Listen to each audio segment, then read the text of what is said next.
beyond the veil of the modern world, where the thin atmosphere of the Andes meets the indigo depths of the night sky, there is a silence so deep it seems to vibrate inside the stone itself. We are traveling to a place that disappeared from the maps of men for nearly half a millennium, a citadel balanced on the narrow spine of a mountain, hidden beneath a drifting veil of silver mist. Here, granite monoliths were carved and placed with a precision that seems to exceed the limits of ancient tools, forming a city that feels less built than carefully revealed from the mountain itself. In the quiet chapters ahead, we will descend into the heart of this lost city called Machu Picchu, moving slowly through its hidden corridors and sacred plazas to understand how a world could be raised so high above the reach of empires. We will follow the shadows of stones that trace the movement of the heavens and walk along terraces that once fed a kingdom in the clouds. And then gently we will turn toward the most haunting question of all. How did a city so magnificent, so vital, so closely bound to the divine simply fall silent?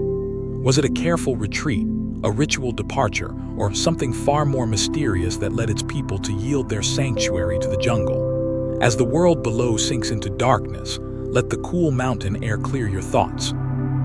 Allow your breathing to slow as we uncover the quiet secrets, the hidden engineering, and the soft spiritual echoes of Machu Picchu. This is a slow, rhythmic descent into the blue mystery of the Incas, where every shadow carries a story, and every stone holds the memory of a vanished world. The journey into the heart of the unknown begins not with a map, but with a profound shift in the soul as the humid air of the Peruvian lowlands gives way to the crystalline chill of the high Andes.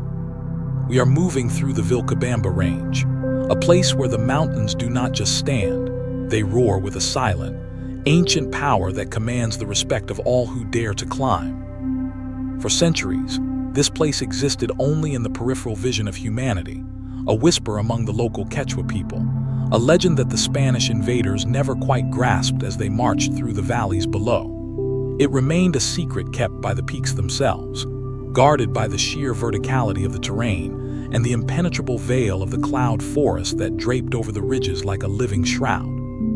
As we step onto the ancient stones of the first terrace, the scale of the mystery begins to unfold in a way that words can barely capture.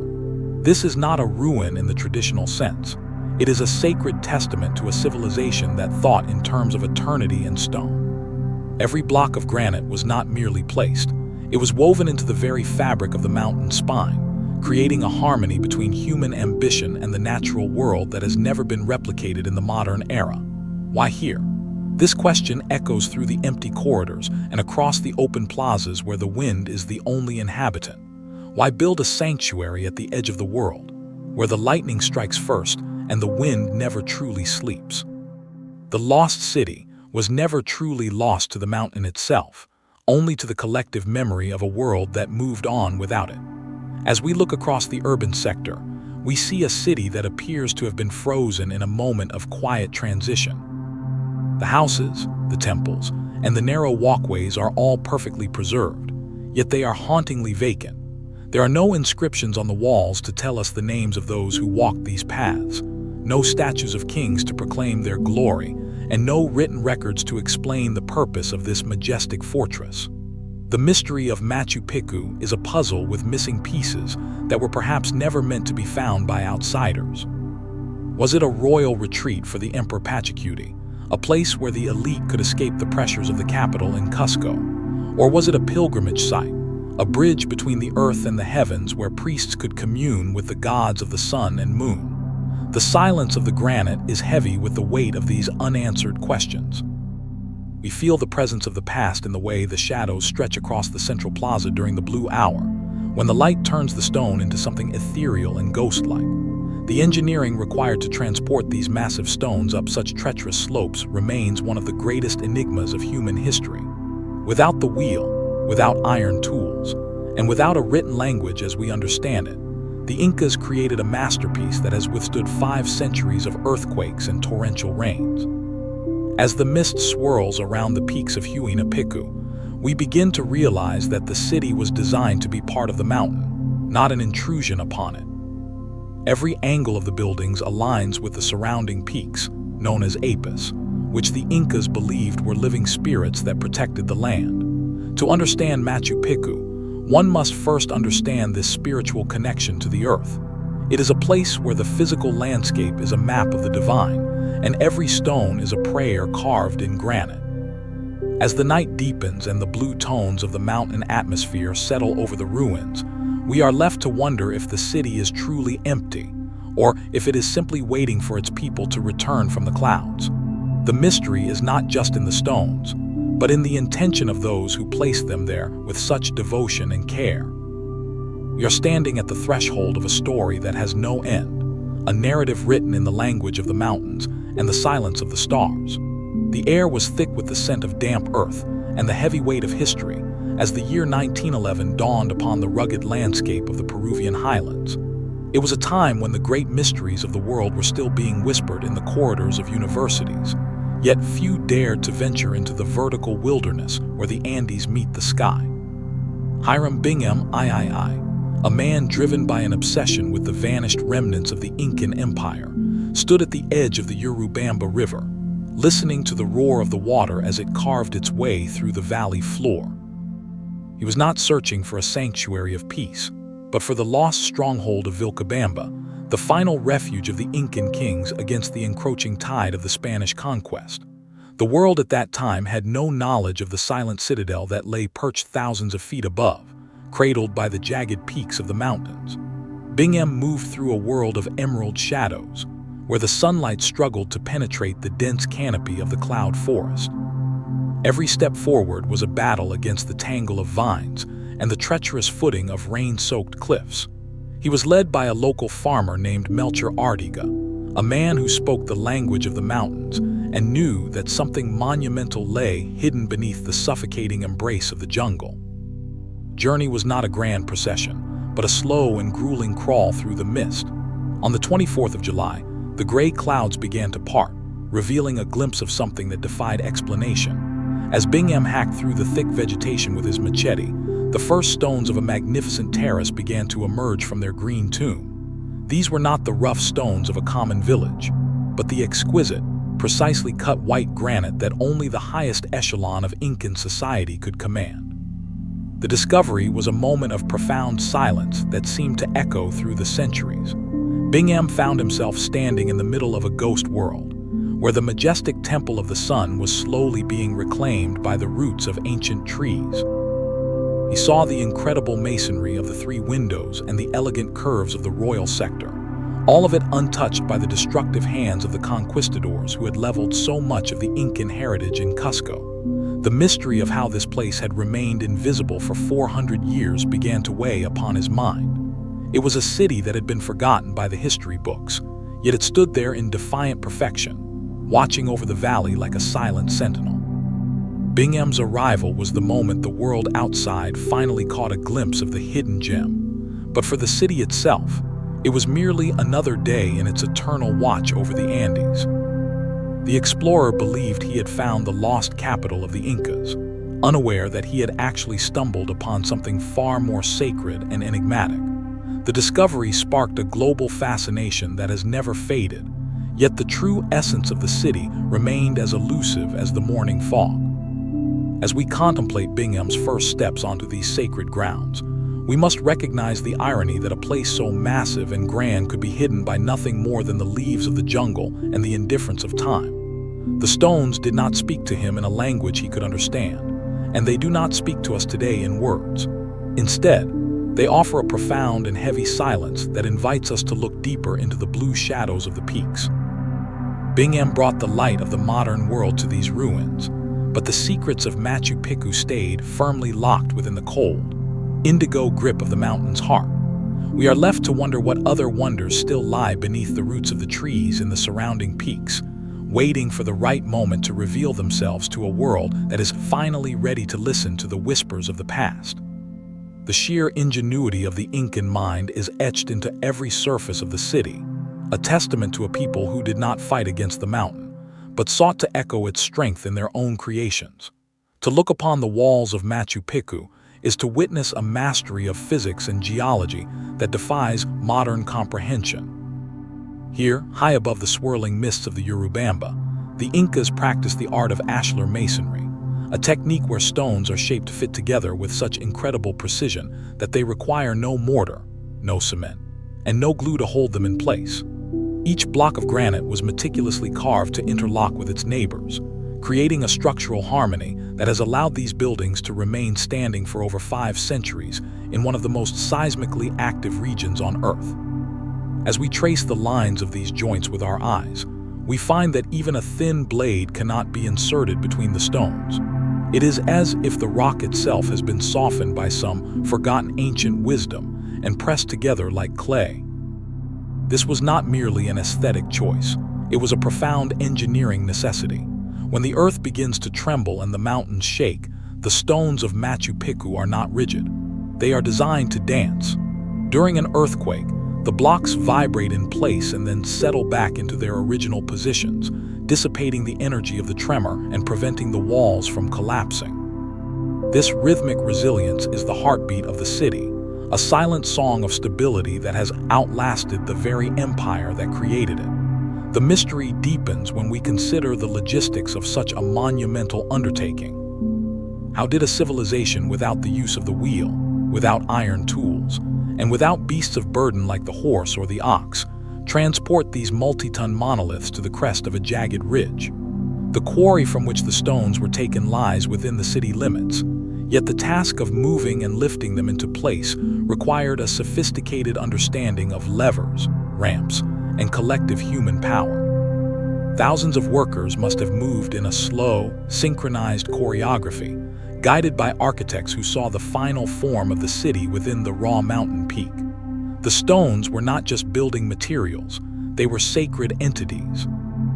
We see this in the way the Incas would leave a natural rock formation in its place and build their walls around it, integrating the living mountain into the structure of their homes and temples. The geometry of the city is a reflection of the cosmos, with every doorway and every window framed to capture the blue light of the Andean dawn. In the deep twilight, the granite takes on a sapphire hue, and the shadows in the joints become dark rivers of mystery. We are left to contemplate the patience required to shape a single stone for months, perhaps years, until it was perfect. This was a labor of devotion, a spiritual commitment to creating something that would last as long as the stars themselves. The engineering of Machu Picchu is not just about the strength of stone, but about the endurance of a vision that could bridge the gap between the human hand and the divine order of the universe.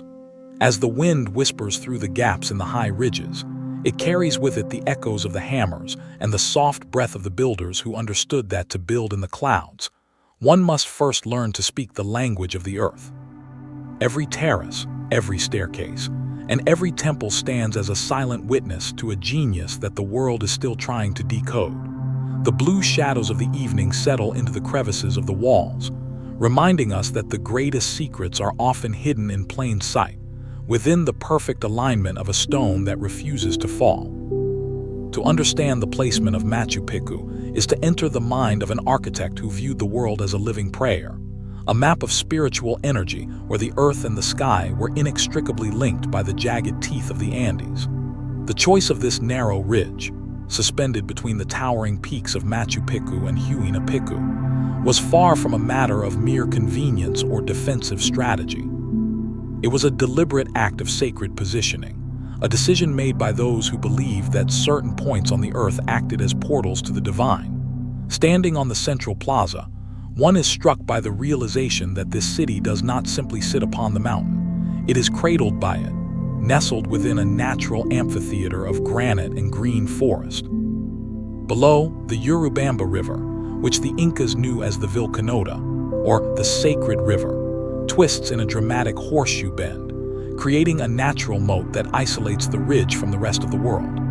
This river was seen as the earthly reflection of the Milky Way, a celestial stream that carried the lifeblood of the universe through the high valleys of the Andes. By building their sanctuary here, the Incas were physically aligning themselves with the stars and the water, placing their home at the intersection of the horizontal world of men and the vertical world of the gods. The peaks that surround the city are not merely geological features in the eyes of the Incan priests. They are the Apis, the most powerful mountain spirits that protect the people and command the weather. Each major peak visible from the ridge has a corresponding altar or window within the city that aligns perfectly with its summit. This is the essence of sacred geography. The landscape itself dictates the form of the city. The ridge acts as a bridge between the humid jungle of the Amazon and the cold highlands of Cusco, a transitional space where the air is always moving and the light is constantly shifting between brilliance and shadow. Scientists have discovered that the city is actually built upon a confluence of two geological fault lines, a fact that may have been known to the Incas through their deep observation of the Earth's vibrations. These faults provided a natural source of fractured stone for building and allowed for excellent drainage during the torrential rains that frequently wash over the peaks. But the spiritual logic was even more profound. The Incas believed that the Earth was alive, and by placing their sanctuary on a ridge that was surrounded by sacred peaks and a sacred river, they were ensuring the eternal protection of their civilization. As the deep blue hour of the night settles over the valley, the ridge feels as though it is floating in a sea of stars. The verticality of the location creates a sense of profound isolation and peace, a silence that is only broken by the distant roar of the river below, which sounds like a persistent whisper from the depths of the earth. The geography of Machu Picchu was designed to humble the human spirit, to remind those who walked its terraces that they were guests in the house of the mountains. Every stone was placed with an awareness of the rising sun and the setting moon, ensuring that the light would touch the sacred altars at the precise moments of the seasonal cycle. This ridge was a cosmic observatory where time was measured by the movement of shadows against the granite walls. We are standing in a place where the physical boundaries of the world seem to dissolve into the indigo sky, a sanctuary built at the very edge of reality, where the clouds come to rest after their long journey across the continent. The mystery of why the Incas chose this difficult, vertical ridge is answered by the silence of the peaks themselves. It was the only place high enough to be close to the sun, and protected enough to be hidden from the eyes of those who did not belong to the sacred circle of the clouds. At the highest point of the sacred urban sector, where the mountain air feels thinnest, and the connection to the stars seems almost tangible, there stands a monument that captures the very essence of Incan wisdom. This is the Intihuatana stone, a name that translates from the ancient Quechua tongue as the hitching post of the sun. It is not a separate piece of rock brought to this summit, but a masterfully carved extension of the mountain's own granite spine, an outcropping of living rock that has been shaped with such precision that it acts as both a cosmic clock and a bridge to the heavens. To look upon this stone during the blue hour is to see the physical manifestation of a civilization's obsession with the rhythm of the universe. The Incas were not merely observers of the sky, they were participants in its cycles, believing that their rituals could influence the very movement of the sun across the firmament. The Intihuatana is a sophisticated astronomical instrument, its angles and surfaces designed to track the shadows of the equinoxes and solstices with terrifying accuracy. On the days of the spring and autumn equinoxes, the sun stands directly over the pillar, casting no shadow at all. In that precise moment, the sun is said to sit with all its might upon the stone, a moment of perfect equilibrium between light and dark, earth and sky. This was a time of immense spiritual significance, when the veil between the worlds was thinnest, and the priests would perform ceremonies to tie the sun to the stone, ensuring its return and the continued fertility of the land. The mystery of the Intihuatana is deepened by its survival. Throughout the Andes, the Spanish conquistadors systematically destroyed these sacred stones, viewing them as objects of pagan idolatry that needed to be erased from the memory of the people. Yet, because the invaders never found Machu Picchu, this hitching post remains intact, one of the last of its kind in the entire world. It stands as a silent witness to a time when humanity lived in total harmony with the celestial bodies. The stone is surrounded by a low wall and a series of steps, leading the observer to a vantage point where the surrounding peaks, the sacred apis, perfectly frame the monument. It is as if the entire geography of the region was taken into account when this stone was carved. The peaks of Huayna Picchu and the distant snowy summits align with the angles of the granite, creating a vast, three-dimensional map of the Incan spiritual universe. As the night deepens and the indigo shadows pool in the carved crevices of the rock, one can almost feel the residual energy of the thousands of souls who gathered here to watch the shadows retreat. The silence around the Intihuatana is not empty. It is a heavy, expectant silence, as if the stone is still waiting for the sun to be tethered once more. We must contemplate the patience and the profound observation required to create such a device. Without telescopes, without complex mathematics as we know them, the Incan astronomers tracked the path of the sun over decades, noting its subtle shifts and the way the light played against the mountains. The Intihuatana is the result of that long-term devotion. It is a bridge made of solid granite, reaching out to touch the intangible fire of the sun. In the stillness of the high Andes, away from the distractions of the modern world, the stone reminds us that we are part of a much larger clockwork. The blue light of the stars reflects off the polished surfaces of the pillar, giving it a ghostly, ethereal appearance that seems to defy the weight of the stone itself. It is a place of deep meditation, where the concept of time shifts from minutes and hours to seasons and eras. The Incas understood that everything, from the growth of the corn to the rise of an empire, was dictated by the celestial order. By anchoring the sun to the mountain, they were anchoring their own destiny to the eternal. As the cool mountain breeze brushes against the ancient granite, it carries the whispers of a people who knew how to hold the sun in their hands. The Intihuatana stands alone on its hill, a silent guardian of the heavens, watching the stars move in their slow, rhythmic dance across the Peruvian sky, waiting for the next dawn to touch its sacred peak once more. As we move deeper into the sacred heart of the citadel, we encounter a structure that stands as a pinnacle of both aesthetic beauty and scientific precision, the Temple of the Sun, also known as the Torion. Unlike the rectangular forms that dominate much of the city, this temple is defined by a graceful, semicircular wall that flows along the natural contours of the massive granite boulder upon which it sits. It is a seamless marriage of the mountain's raw energy and the Incans' refined artistry, a place where the stone seems to have been poured like liquid and then frozen into a perfect curve. To stand before this wall in the deepening indigo of the evening is to feel the weight of a spiritual devotion that sought to capture the very essence of the divine light. This was the most restricted area of Machu Picchu, a sanctuary reserved for the highest priests and perhaps the Sapa Inca himself, a place where the barrier between the mortal realm and the solar deity, Inti, was at its most porous. The masonry here is of the highest quality, the Imperial style, where each block has been polished to a mirror-like sheen, reflecting the cool blue light of the Andean sky as if the stone were made of water. The true genius of the Temple of the Sun is revealed not just in its shape, but in its relationship with the heavens.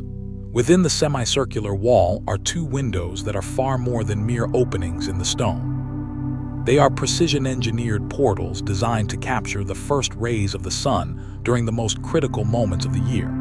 The northeastern window is aligned with terrifying accuracy to the June solstice, the shortest day of the year in the southern hemisphere.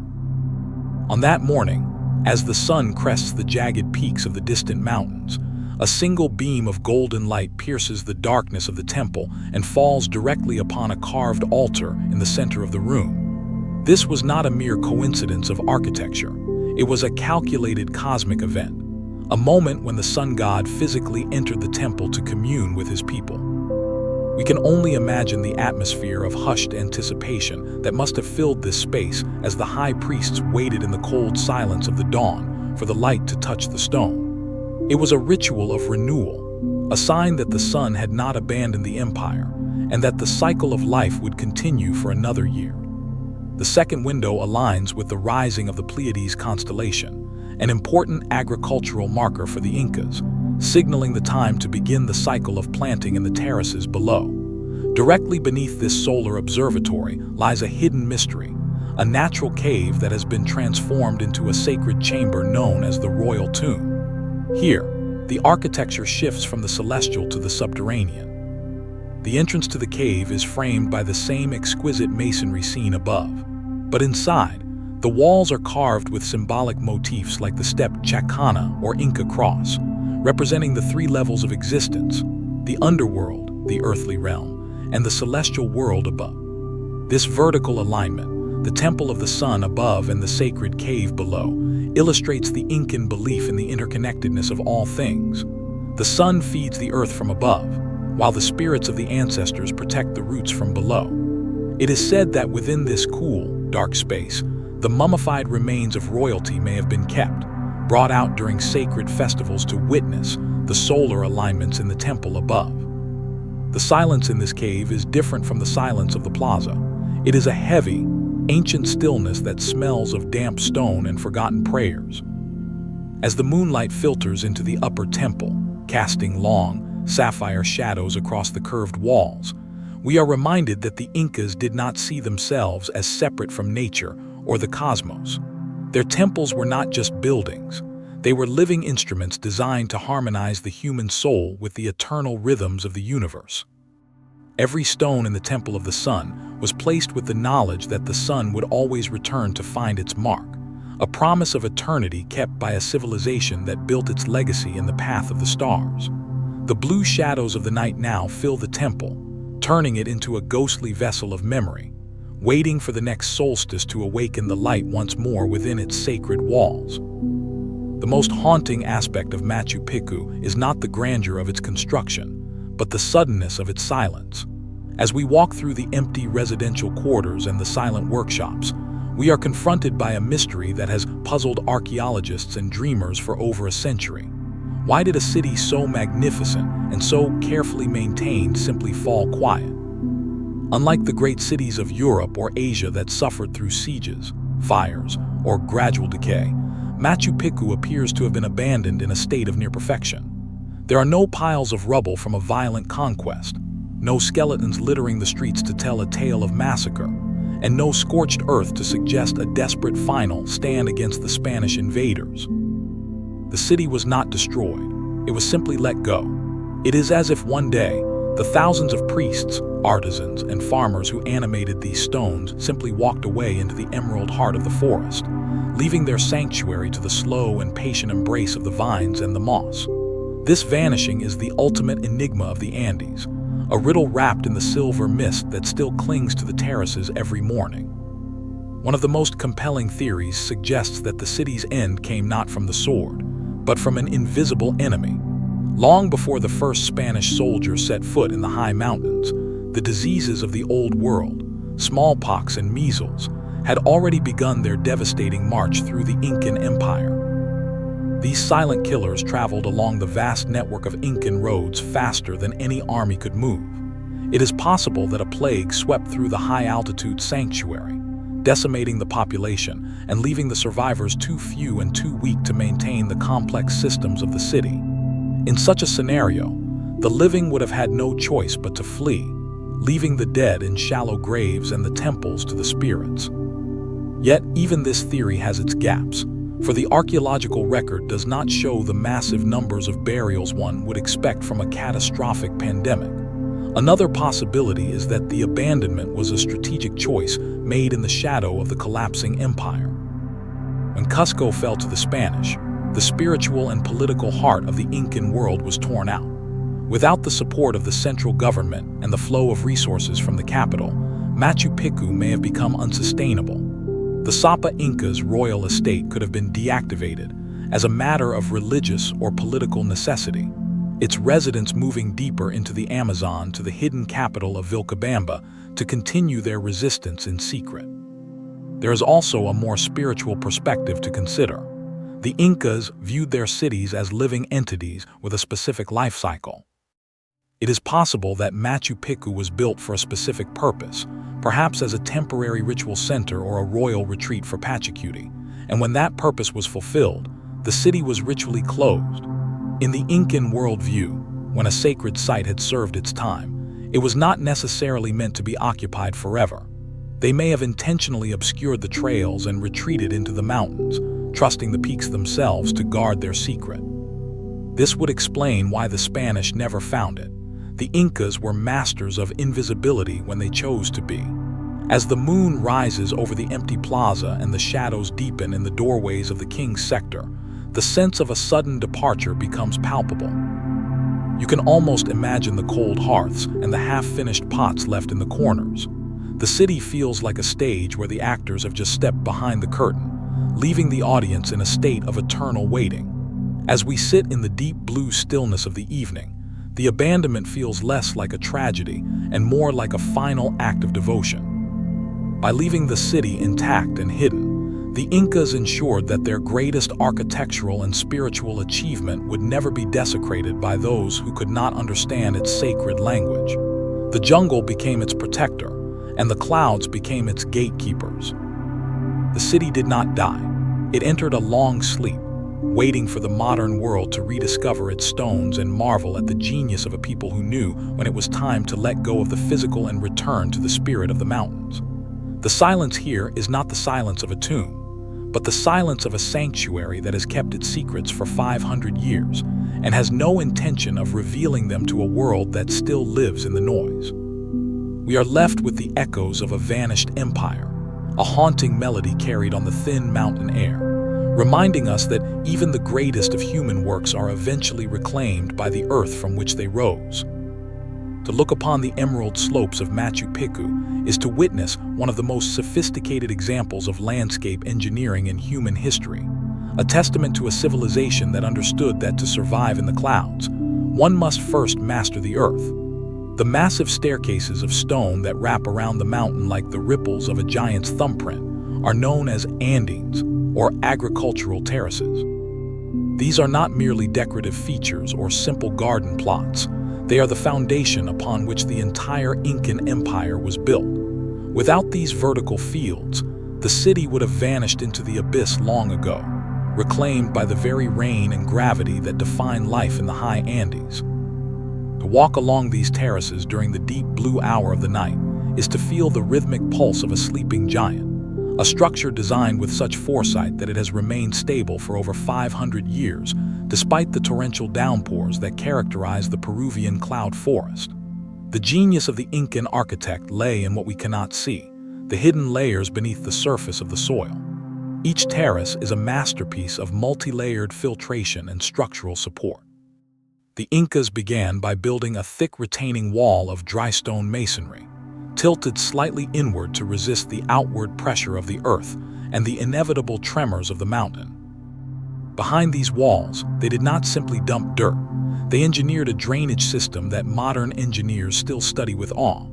At the very base, they placed large boulders, followed by a layer of coarse gravel, then a layer of sand, and finally a rich layer of topsoil brought up from the fertile valley floor thousands of feet below. This ingenious design served two critical purposes. It prevented the mountainside from washing away during the heavy tropical storms, and it created a sophisticated irrigation system that allowed water to seep slowly through the mountain instead of rushing over its surface. Every drop of rain was captured and managed, filtered through the earth to prevent erosion and to nourish the crops that sustained the priests and artisans of the citadel. But the terraces were more than just a solution to gravity. They were a way of manipulating the climate itself. In the thin, cold air of the high altitude, frost is a constant threat to life. The Incan engineers discovered that the massive stone walls of the terraces acted as thermal sponges, absorbing the intense heat of the Andean sun during the day and radiating it slowly back into the soil throughout the freezing night. This created a series of microclimates that allowed for the cultivation of crops that would otherwise never survive at such heights. From various species of corn to the thousands of varieties of potatoes that were the lifeblood of the empire. As we stand in the indigo twilight, we can almost sense the warmth still emanating from the stones, a lingering ghost of the day's heat protecting the spectral remains of the ancient harvests. The terraces also acted as a grand experiment in agricultural adaptation. By moving crops from one terrace level to another, the Incas were able to gradually acclimatize plants to different altitudes and temperatures, essentially breeding new strains that could thrive across the vast vertical reaches of their empire. The sheer labor involved in this construction is staggering to contemplate in the silence of the peaks. Thousands of tons of stone were carved and placed, and even more soil was carried up the treacherous slopes by human strength alone. It was an act of profound devotion to Pachamama, the Earth Mother, a way of grooming the mountain to be both productive and beautiful. As the mist rolls in from the Amazon basin and settles into the deep green hollows of the terraces, the landscape takes on a mystical, almost liquid quality. The Andes seem to flow down the mountain like a waterfall of stone and grass, frozen in time. They remind us that the Incas did not see the mountain as an obstacle to be conquered, but as a partner to be engaged with. Their empire was vertical because their spirit was vertical, always reaching for the sun while keeping their feet firmly rooted in the wisdom of the earth. The blue shadows of the night now fill the spaces between the walls, turning the terraces into a vast, silent amphitheater where the only performance is the slow crawl of the fog and the steady ticking of the cosmic clock. We are standing in the heart of a vertical empire, a place where the ingenuity of the human mind found a way to turn a precipice into a garden and a mountain into a sanctuary of eternal growth. In the heavy, silent darkness of the Andean night, there is a secret movement that defies the dry stillness of the granite peaks. It is the rhythm of water, a lifeblood that flows not by chance, but by the meticulous design of a people who mastered the fluidity of nature as deeply as they mastered the solidity of stone. To build a city on a narrow ridge thousands of feet above the valley floor is one challenge. To provide that city with a constant, pure supply of fresh water is a feat of hydraulic engineering that borders on the miraculous. As we sit in the indigo shadows of the royal sector, we are surrounded by an invisible network of stone channels that have carried the mountain's tears for over 5 centuries. The source of this wonder lies nearly a kilometer away on the steep northern slope of the mountain Machu Picchu, where a natural spring emerges from a geological fracture in the earth. The Incan engineers did not merely let this water fall down the cliffs. They captured it with a reverence that elevated plumbing to the status of a sacred art. They built a primary canal 749 meters long, winding through the rugged terrain with a constant, perfect gradient of about 3%. This was not a random slope. It was a calculated precision designed to ensure that the water moved fast enough to stay fresh and clear of debris, yet slow enough to prevent the erosion of the stone channels and the devastating power of a flood. Every inch of this canal was lined with precisely cut stones, fitted together with the same harses, mortarless, mastery that defines the temples. The water was protected from the elements and the eyes of the uninitiated, flowing through a subterranean system that acted as the nervous system of the citadel. As it entered the urban sector, the water was directed into a series of 16 ritual fountains, known as pacas, which descend in a majestic staircase of stone. These fountains are not merely places to gather water. They are masterpieces of acoustic and visual design. Each one was carved from a single block of granite, shaped to create a specific flow and a specific sound that would resonate through the thin mountain air. The first fountain, the most sacred of all, was located directly adjacent to the royal residence, ensuring that the Sapa Inca was the first to receive the mountain's gift before it flowed down to the common people. This hierarchy of water was a physical manifestation of the Incan social order, a flow of life that moved from the divine peaks, through the king, and finally to the soil of the terraces below. The technical perfection of these fountains is staggering to behold in the cool blue light of the moon. Despite the centuries of abandonment, the channels remain largely intact and functional, a testament to the durability of Incan masonry and their understanding of fluid dynamics. They understood that water is both a giver of life and a potential destroyer. Thus, they integrated sophisticated drainage systems throughout the city to prevent the foundations from being undermined by the heavy tropical rains.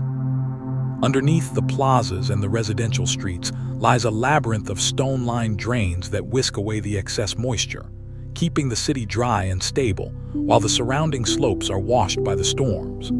This balance between the intake of sacred spring water and the disposal of chaotic rain is the ultimate expression of Incan Ini, the principle of reciprocity and balance with the universe. As we contemplate the sapphire reflections of the stars in the quiet pools of the fountains, we realize that for the Incas, water was a living entity, a spirit that connected the snowy peaks of the Apis to the fertile womb of the Earth Mother, Pachamama. The sound of the flow is a constant whisper in the silence of the ruins, a reminder that while the people have vanished, the heartbeat of the city remains.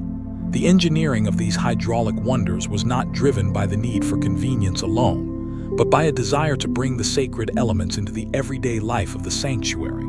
The water does not just provide hydration, it provides a spiritual alignment, a steady pulse that tethers the citadel to the ancient cycles of the mountain. In the deep twilight, the stone channels become silver veins in the dark body of the ridge, carrying the memories of the past into the indigo future.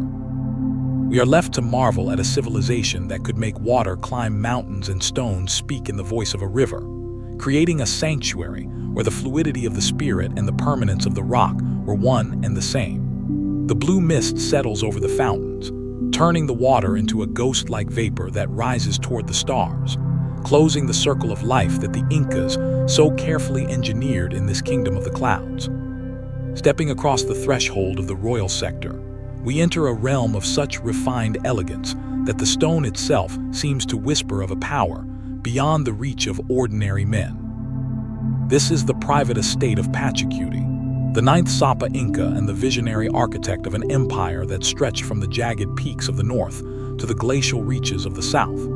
In the deepening blue of the Andean twilight, the masonry of this quarter reveals a level of artistry that surpasses even the most sacred temples of the citadel. Here, the granite blocks were not just fitted together, they were polished until their surfaces became as smooth as glass, reflecting the indigo light of the sky with a spectral glow that turns the walls into mirrors of the divine. This was the Imperial style, a hallmark of royalty where every joint is invisible and every angle is a testament to the absolute control the Inca held over the material world. As we wander through the silent courtyards, we find ourselves in the most intimate spaces of the man who saw himself as the son of the sun. The royal sector is positioned with strategic grace, elevated enough to provide a commanding view of the central plaza, yet shielded by high walls that offered a profound sanctuary from the public eye. The architecture here tells a story of a ruler who sought balance between his earthly duties and his spiritual destiny. The rooms are spacious and airy, designed to capture the cool mountain breeze while maintaining a sense of heavy, grounded permanence. One of the most striking features of this estate is the use of the double-jamb door.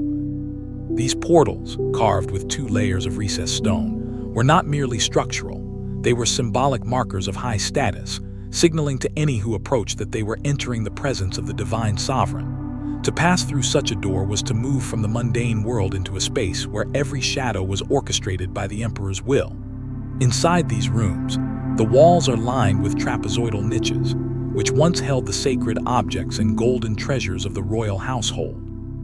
In the blue light of the evening, these empty alcoves look like dark eyes watching from the past, reminders of a wealth that was measured not in currency, but in the spiritual value of the artifacts themselves.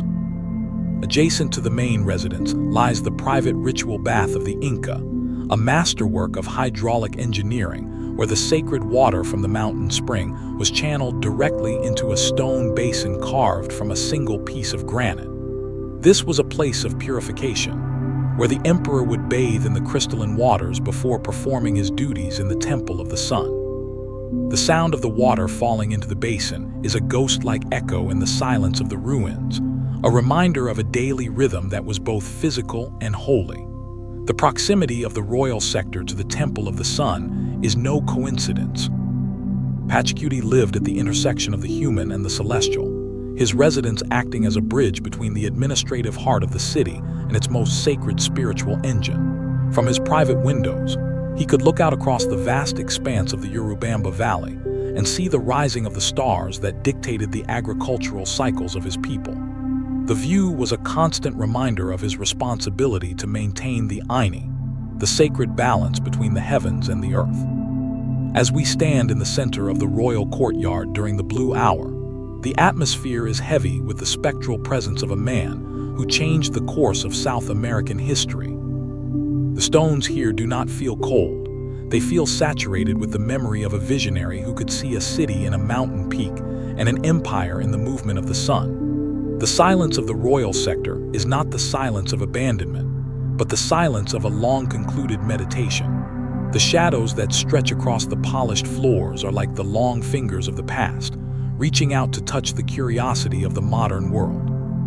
We are walking through the dreams of an emperor, a space where every stone was a prayer for longevity and every doorway was an invitation to the divine. As the indigo sky settles over the peaks, the royal sector becomes a fortress of memories, protected by the vertical cliffs and the eternal watch of the stars.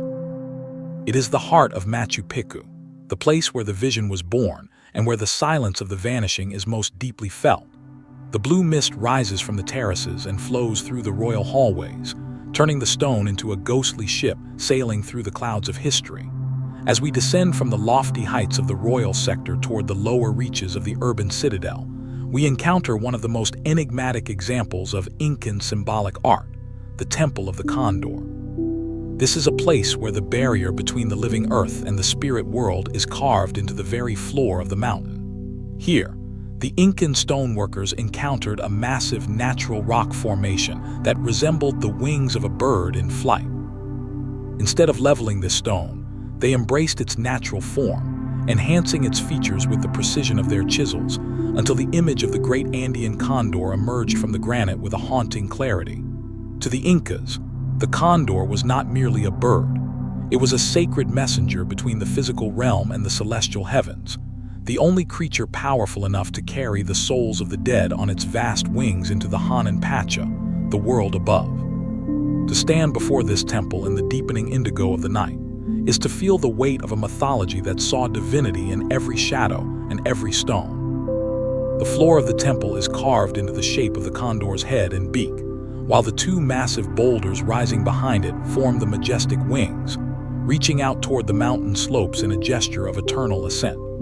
The technical mastery required to integrate the natural landscape with such specific symbolism is a testament to the Incan philosophy of Pachamama, where the earth is not a passive resource but a living partner in the act of creation. The builders did not impose their will upon the mountain. They listened to the stones and followed the lines that nature had already provided. This temple serves as a bridge between the light and the dark, both literally and metaphorically. Beneath the massive wings of the condor lies a series of dark, subterranean caves and chambers that whisper of rituals we can only begin to imagine. Some scholars suggest these spaces were used for mummification or for the temporary housing of the dead during sacred transitions, while others believe they served as a site for ritual sacrifice or the communication with the spirits of the underworld. The atmosphere within these stone walls is heavy with a silence that feels older than time itself, a stillness that is only broken by the distant sigh of the wind through the high ridges. During the blue hour, the shadows within the temple become liquid and deep, shifting across the carved head of the bird as if it were preparing to take flight once more. The condor was the third part of the Incan holy trinity of animals, alongside the jaguar of the earth and the serpent of the underworld. By placing this temple within the heart of the residential and sacred sectors, the Incas ensured that the promise of spiritual transition was always present in their daily lives. They understood that life and death were not opposites, but parts of a singular, flowing cycle, much like the seasons that they tracked with such precision from the peaks above. Every angle of the temple's architecture is designed to emphasize this flow. The way the light from the rising sun touches the beak of the stone bird at certain times of the year suggests that even here, the celestial alignment was paramount. The masonry is rougher than that of the royal sector, reflecting the raw, primal power of the mountain spirits they were invoking. Yet, there is a profound elegance in this simplicity, a rugged beauty that honors the wild nature of the Andes. As we sit in the cool, sapphire shadows of the condor's wings, we are reminded that for the Incas, the world was a living map of the divine. They did not need books or scrolls to record their beliefs. They wrote them into the very bones of the earth. The Temple of the Condor stands as a silent guardian of this ancient wisdom, a place where the physical rock becomes a metaphor for the liberation of the soul. The blue mist of the evening begins to pool around the base of the stone bird, obscuring the head and leaving only the great wings visible against the dark navy sky. It is a sight that humbles the modern mind. reminding us that we are guests in a sanctuary that was built to outlast empires and civilizations. The silence of the temple is not the silence of a ruin, but the expectant quiet of a place that is still fulfilling its sacred purpose. Even now, 5 centuries after the last priest walked these halls, the spirit of the Condor seems to hover over the ridge, watching over the lost city and the secrets that remain calitly locked within its granite heart.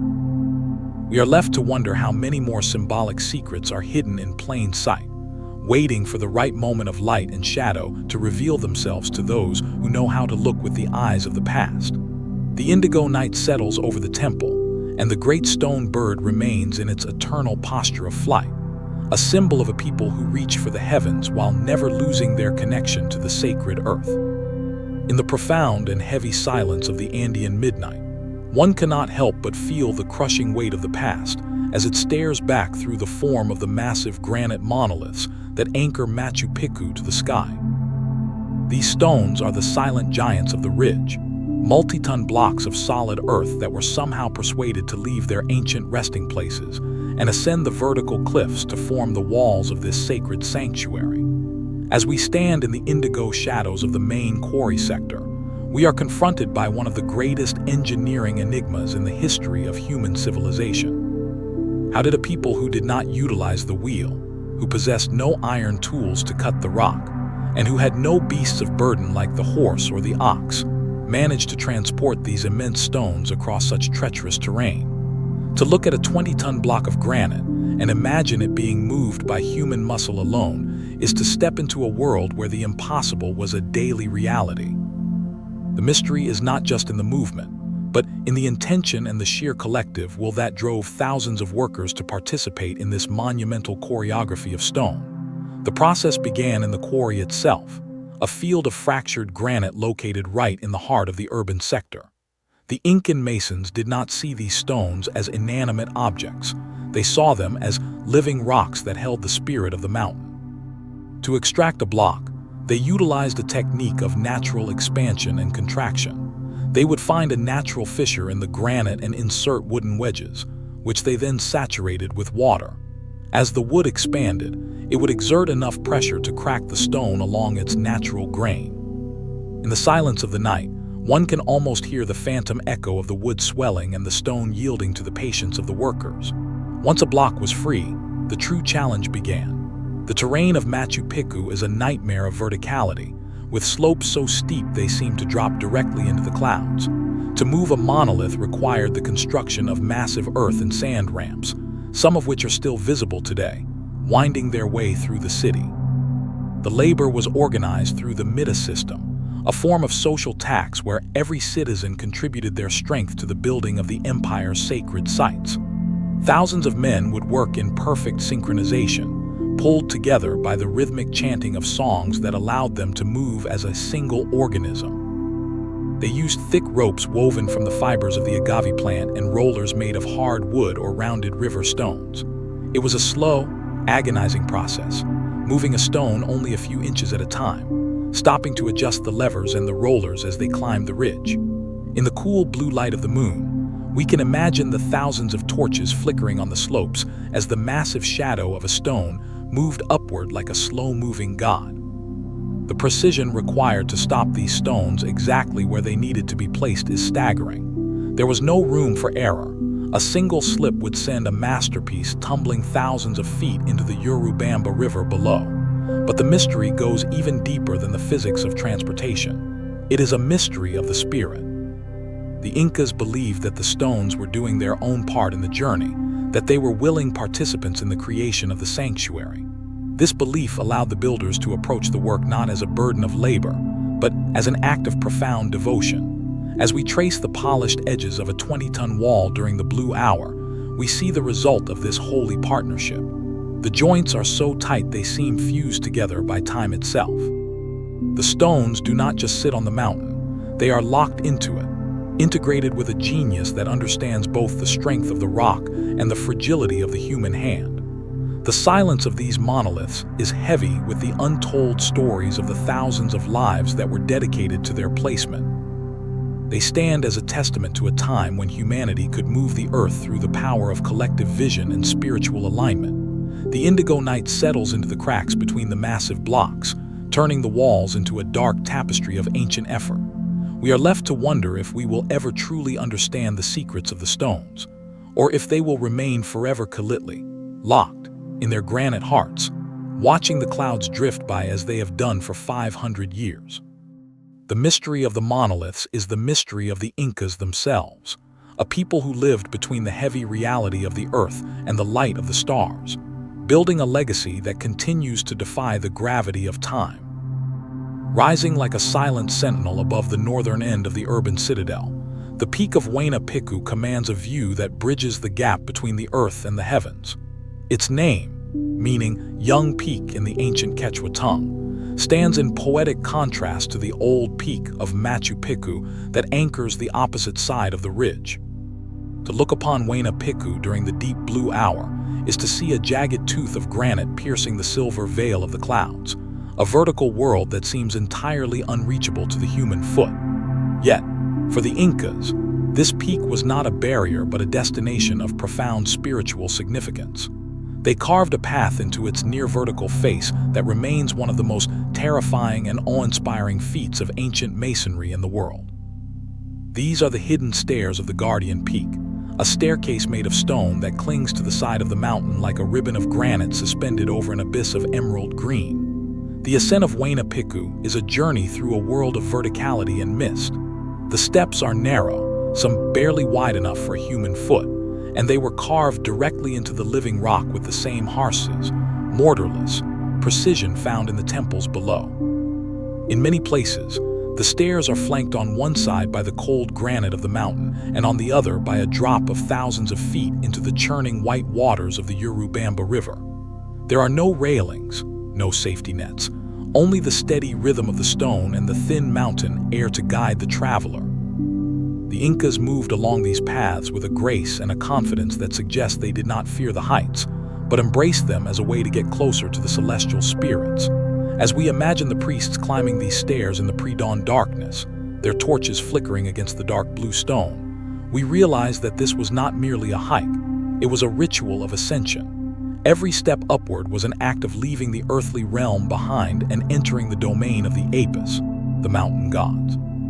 Hidden within the folds of the peak is a secret that few visitors to the main citadel ever witness, the Temple of the Moon. Tucked away in a natural cavern on the far side of the mountain, this temple represents the absolute peak of Incan stonecraft. The walls inside the cave are lined with blocks of white granite that have been polished to a mirror-like finish, fitted into the natural curves of the cave floor, and sealing with a seamless perfection that defies logic.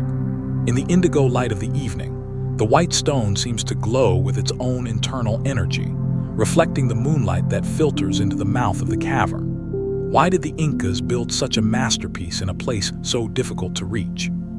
The Temple of the Moon was likely a place of high-level initiation, or a sanctuary for the elite to communicate with the spirits of the underworld and the celestial bodies. It is a place of absolute silence, far removed from the administrative bustle of the city below, where the only sound is the drop of moisture from the cave roof and the distant sigh of the wind. From the very summit of Machu Picchu, the view of the main citadel is transformed into a sacred map. From this bird's-eye perspective, one can see the layout of Machu Picchu in its entirety, revealing the shape of a condor in flight, or perhaps the silhouette of the mountains mirrored in the city's design. The Incas understood the power of perspective. They knew that by looking down from the Guardian Peak, they could see the divine order they had established on the ridge below. The city looks small and fragile from this height, a tiny jewel of stone held in the massive palm of the Andes.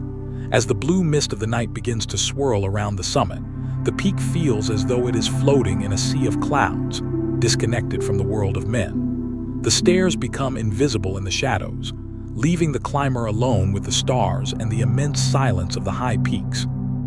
Machu Picchu is the guardian not because it offers a defensive advantage, but because it offers a spiritual vantage point that humbles the soul and elevates the mind. It reminds us that the Incas were a people of the heights, a civilization that found beauty in the precipice and peace in the thin air of the heavens. The Guardian Peak remains in its eternal watch, its hidden stairs waiting for the shadows to retreat once more so it can reveal the secrets of the moon to the rising sun. We are left to contemplate the bravery and the devotion required to build a path to the sky, a testament to a spirit that refused to be bound by the limits of the earth. To understand the isolation of Machu Picchu, one must first understand the veins of stone that connected it to the beating heart of the empire. This is the Quihapac Nyan, the Great Inca Road, a monumental network of pathways that stretched for over 40,000 kilometers across the most vertical and unforgiving terrain on the planet. But the branch that leads to this hidden sanctuary is something more than a mere highway for trade or troop movements. It is a sacred artery, a path designed to transform the traveler as they moved through the shifting landscapes of the Andes. To walk this road during the deep blue hour is to trace the footsteps of pilgrims and kings who believed that the act of walking was itself a form of prayer. The road does not simply cut through the mountains. It follows their curves with a fluid grace, ascending thousands of feet through cloud forests and descending into deep canyons with a rhythmic precision that suggests the road was grown from the earth rather than built upon it. The engineering of this sacred path is a testament to the Incan obsession with permanence and harmony. Every kilometer was paved with flat stones, fitted together to create a smooth surface that could withstand the relentless pounding of the tropical rains. The builders understood the power of water. Thus, they designed the roads with a slight camber and integrated sophisticated drainage gutters that whisked away the moisture before it could undermine the foundation. In the steeper sections, the road transforms into a staircase of giant granite blocks, rising into the indigo mist like a ladder to the heavens. These steps were not built for the comfort of the modern traveler. They were built for the endurance of a people who lived in a vertical world. There were no carts, no horses, only the steady, tireless pace of the human foot and the soft clatter of llamas carrying their sacred burdens.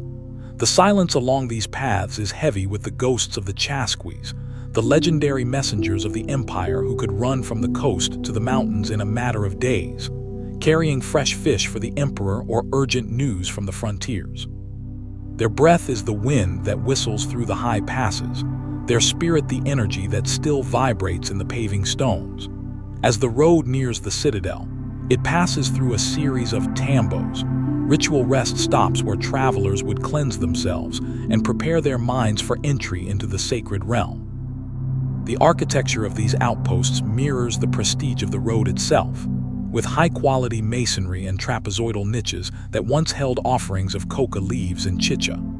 The final approach to Machu Picchu is a journey through a biological crossroads where the dry air of the highlands meets the humid breath of the Amazon. The path winds through tunnels carved directly into the living rock, moving through emerald tunnels of bamboo and giant ferns until it reaches the final threshold, the Intimachay, or the Sun Gate. To arrive at this gate during the blue hour is one of the most profound experiences the Andes can offer. From this vantage point, the road suddenly reveals the city below, a jewel of white granite nestled on its narrow ridge, surrounded by a sea of sapphire mountains and silver clouds. It is the moment where the journey and the destination become one. The road was not just a way to get from one place to another, it was a tool of spiritual and political unification. It allowed the Inca to project his power into the most remote corners of the mountains, while ensuring that the sacred sites remain part of a single, breathing organism. By controlling the road, the Incas controlled the flow of time and space within their realm. Yet, when the end came, this very road system was used as a shield. The Incas destroyed bridges and obscured the paths leading to Machu Picchu, allowing the jungle to swallow the stones and hide the sanctuary from the eyes of the invaders for 400 years. Today, the road remains a silent witness to that strategic retreat. It is a path that leads back into the soul of a vanished empire, a stone thread that connects our world to a time when the mountains were gods and the roads were the prayers of a people who knew how to walk with the stars. As the indigo night settles over the paving stones, the road seems to dissolve into the shadows, waiting for the next pilgrim to rediscover the rhythm of the sacred ascent. To stand upon the highest terraces of Machu Picchu during the midnight blue hour is to realize that the Incas did not merely live under the stars, they lived within them. The altitude of nearly 8,000 feet strips away the hazy layers of the lower atmosphere, revealing a universe so dense with light that the darkness itself seems to take on a physical shape.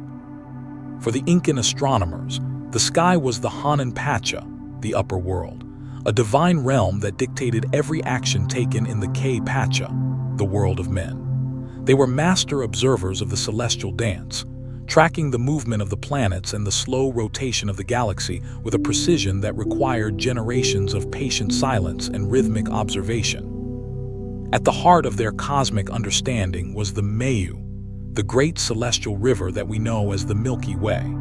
To the Incas, this was not just a collection of distant suns. It was a cosmic source of water that connected the heavens to the sacred Urubamba River flowing in the depths of the valley below.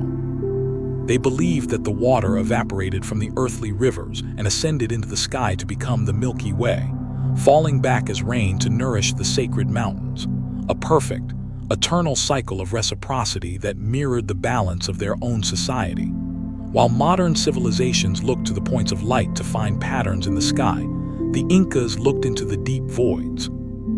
They identified dark cloud constellations, the vast pockets of cosmic dust that obscure the brilliance of the galactic center. In these velvet voids, they saw the silhouettes of the spirits that populated their world. They saw the Yakana, the great llama, stretching across the sky with her nursing calf beside her. They saw Atok, the fox, waiting in the shadows of the stars, and Yudu, the tinamou bird, tucked into the corners of the sky.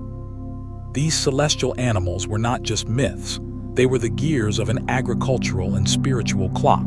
When the great llama rose above the peaks of the Andes at a certain time of year, the priests knew the rains were coming to the high terraces. When the fox appeared, it signaled the shift toward the harvest. Machu Picchu was built as a terrestrial reflection of this celestial map. The entire layout of the city, its plazas, its windows, and its ritual altars, was intended to harmonize the vibrations of the earth with the slow, heavy music of the spheres. The priests would sit in the silence of the high peaks, their eyes adjusted to the deep indigo light, recording the positions of the stars by their relationship to the jagged silhouettes of the Apis, the mountain gods. In the sacred sector, there are rooms designed with specific apertures that act as cameras for the stars. A window is not just for light, it is a frame for a specific star cluster or a specific phase of the moon. During the solstice, the light of the stars would align with the carved stone surfaces inside these temples, creating a language of shadow and light that only the initiated could read. This was the ultimate celestial mapping, a way to anchor the ephemeral movement of the heavens to the permanent weight of the granite ridge. The Incas understood that time was not linear but cyclical, a great wheel that turned in accordance with the stars. By building their city at this precise location, they were placing themselves at the center of the wheel, at the axis where the earthly and the divine planes intersected. The silence of the night at Machu Picchu is the silence of an observatory that has never stopped functioning. Even though the priests have vanished, the stars still align with the windows, and the Milky Way still arches over the city like a silver bridge to the ancestors. As the blue mist of the night settles into the valley, we feel the heavy presence of this ancient wisdom. The stones are cold, but they are awake, vibrating with the memory of a time when every human action was a reflection of the celestial order. We are left to wonder if we have lost the ability to read the sky, or if the stars are simply waiting for us to return to the silence of the peak to hear their story once more. The indigo night deepens, and the constellations of the Incas continue their eternal vigil over the lost city, a map of the soul written in the darkness between the stars. The year 1532 arrived like a storm of iron and fire upon the shores of the Tawantinsuyu, the land of the four quarters, marking the beginning of a darkness that threatened to extinguish the light of the Sun Kings forever.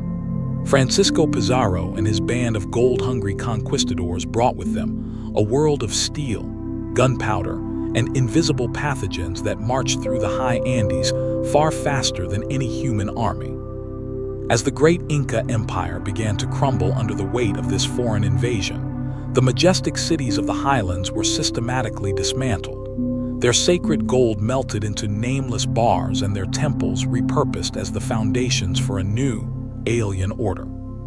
Cusco, the navel of the world, fell with a heavy and resonant groan as the golden plates of the Coricancha were stripped away, and the sacred mummies of the past emperors were desecrated in the search for hidden treasure.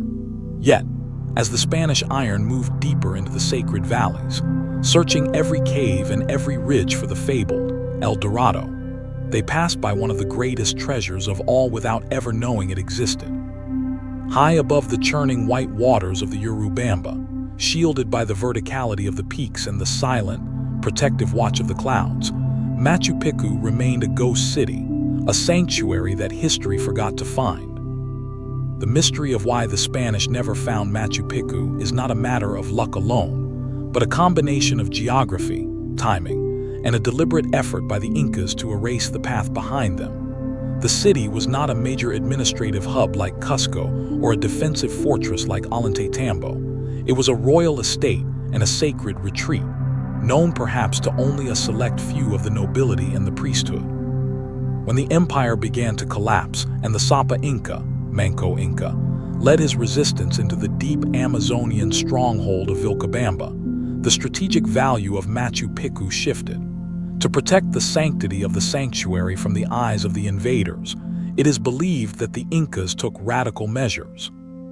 They destroyed the bridges that connected the ridge to the main road systems and intentionally allowed the jungle to swallow the narrow trails that wound along the precipices. The sacred path was essentially deactivated, turned back into the wild greenery of the mountainside. As the Spanish searched the valleys below, they saw only impenetrable cliffs and swirling mists, unaware that a masterpiece of granite was watching them from just a few thousand feet above. The geography of the Urubamba Valley acted as a natural fortress of invisibility. The horseshoe bend of the river and the sheer verticality of the granite slopes made it nearly impossible to spot the city from the valley floor. Even if a Spanish scout had looked upward, the constant shroud of the cloud forest, the Seja de Selva, would have obscured the stone terraces in a veil of silver and gray. To the conquistadors, the region was a nightmare of mosquitoes, steep terrain, and hostile terrain. They were interested in wealth that could be easily carried away, not in climbing vertical peaks that seemed to lead to nowhere. Furthermore, the local population who remained in the area after the abandonment likely kept the secret of the ridge with a fierce and holy devotion. For the Quechua people, revealing the location of such a sacred site to the hairy ones would have been an act of ultimate betrayal against the Apis and the sun itself. Thus, the silence of the mountains was matched by the silence of the people. As we sit in the deep indigo stillness of the royal sector, contemplating this narrow escape from destruction, we feel the heavy weight of what was saved. Had the Spanish found this ridge, the Intihuatana stone would have been shattered into dust, the Temple of the Sun would have been leveled, and the exquisite masonry we see today would have been repurposed into a colonial church. Instead, the city was allowed to enter a long, deep sleep under the protective embrace of the vines and the moss. It remained a time capsule of Incan genius, protected by its own isolation and the indifference of the conquerors who were too blinded by gold to see the majesty of the stone. The blue hour of the night settles over the ruins like a protective cloak, a reminder that sometimes the greatest strength lies in being hidden. The silence of Machu Picchu is the silence of a survivor, a sanctuary that outlasted the very empire that sought to erase its memory. We are walking through a world that was saved by the mist and the mountain spirits, a place where the shadows of the conquistadors never fell, and where the light of the Incan spirit continues to vibrate in the cool, sapphire air of the peaks. To live at a height of nearly 8,000 feet is to enter into a daily pact with the sky, a rhythmic negotiation between human survival and the unforgiving majesty of the vertical wilderness. As the pre-dawn indigo light begins to filter through the thatched roofs of the residential quarters, the city of Machu Picchu would slowly awaken not to the sound of bells or machinery, but to the heavy silence of the mountains and the soft scuffle of sandals on granite. The people who called this sanctuary home, estimated to be between 700 and 1,000 souls, were not a monolithic group of farmers. They were a diverse tapestry of the empire's finest artisans, priests, scholars, and Yanaconas, the dedicated servants who maintained the royal estate. To walk through the narrow alleyways during the blue hour is to feel the ghosts of these daily lives moving through the shadows, their existence defined by a profound connection to the stone under their feet and the stars above their heads. Inside the small, sturdy stone houses, the first task of the morning was the rekindling of the hearth. In the thin, cold air of the high Andes, fire was more than a tool for cooking. It was the heart of the home, providing the necessary warmth to ward off the biting chill of the mountain night. The houses were built with a genius for thermal regulation, their thick granite walls absorbing the heat of the fire and the sun, while the high-pitched roofs allowed the smoke to escape through the heavy grass thatch. The residents lived in close quarters, their lives centered around the communal plazas and the shared responsibilities of the citadel. Their diet was a testament to Incan agricultural ingenuity, consisting of a variety of corn, thousands of species of potatoes, and the sacred quinoa grain, all supplemented by the meat of llamas and alpacas that were raised on the lower slopes. Water was gathered from the ritual fountains we explored earlier, a daily journey that reinforced the sacred nature of the element they consumed. But life in the clouds was not merely about physical survival. It was a life saturated with spiritual purpose.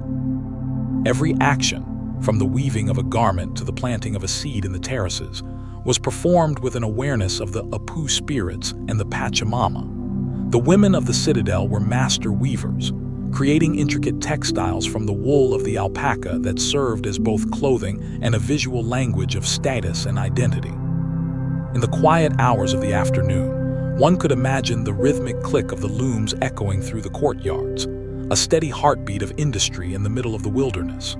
The men were often engaged in the endless maintenance of the city, cleaning the water channels, repairing the stone ramps, and ensuring that the terraces remained stable against the relentless pull of gravity. It was a life of constant motion, yet it was a motion that felt slow and deliberate, dictated by the cycles of the sun and the moon rather than the frantic pace of the modern world. As the sun began to dip behind the jagged peaks of the west and the blue hour returned to the ridge, the community would gather in the central plaza. Here, they would share chicha, a fermented maize beer that was central to Incan social and religious life. This was a time for storytelling, for the passing down of oral traditions in a society that had no written word as we understand it. They spoke of the origins of the world, the deeds of the great Sapa Incas, and the movements of the celestial animals in the Milky Way. The children would learn to read the landscape as a living map, understanding that every stone and every peak had a name and a spirit. When the darkness finally claimed the city, the residents would retreat to their stone sanctuaries, their sleep protected by the massive walls and the eternal watch of the stars. The silence of the night was not empty. It was full of the collective breath of a people who were at peace with their isolation. They were the children of the sun, living in a place where the world of men and the world of the gods were separated by nothing more than a thin veil of silver mist. To survive here was not a burden. It was a privilege, a sacred duty to maintain a sanctuary of light in the heart of the dark mountains. As we sit in the sapphire stillness of the ruins today, we are left to marvel at the resilience and the grace of those who lived their lives in the embrace of the clouds, leaving behind a legacy that continues to breathe in the very texture of the stone. In the eastern edge of the sacred plaza, where the first rays of the sun god Inti strike the cold granite each morning, stands one of the most significant and mysterious structures in the entire citadel of Machu Picchu, the Temple of the Three Windows. To look through these massive apertures during the deep blue hour of the night is to look into the very soul of Incan mythology and the origins of their civilization. Unlike the defensive walls or the residential quarters, this temple was built with a transparency that connects the urban heart of the city to the vast, empty silence of the mountains and the sky. The three windows are not mere architectural features. They are symbolic portals, stone-carved memories of a beginning that predates the empire itself. Each window is perfectly shaped into a trapezoid, the hallmark of Incan prestige, and they are oriented to overlook the great central plaza and the rising sun beyond the peaks. The myth of the three windows reaches back to the dawn of time, to the legendary cave of Pakratambo and the three windows of Tamputak. According to Incan cosmology, the first four brothers and four sisters of the Ayar clan emerged from these portals to begin the long journey that would lead them to found the city of Cusco and the beginning of the Tawantinsuyu. By replicating these three windows here in the clouds, the Emperor Pachacuti was anchoring his empire's origin story to the very sky, reminding all who stood in this temple that their kings were children of the sun who had come through the stone to lead the world. The architecture of the temple is a masterpiece of Imperial-style masonry, with stones so massive and so perfectly fitted that they seem to be a single, breathing entity. In the center of the temple stands a single, upright stone pillar, a gnomon that likely served as an astronomical marker or a symbolic representation of the world axis, connecting the underworld to the heavens.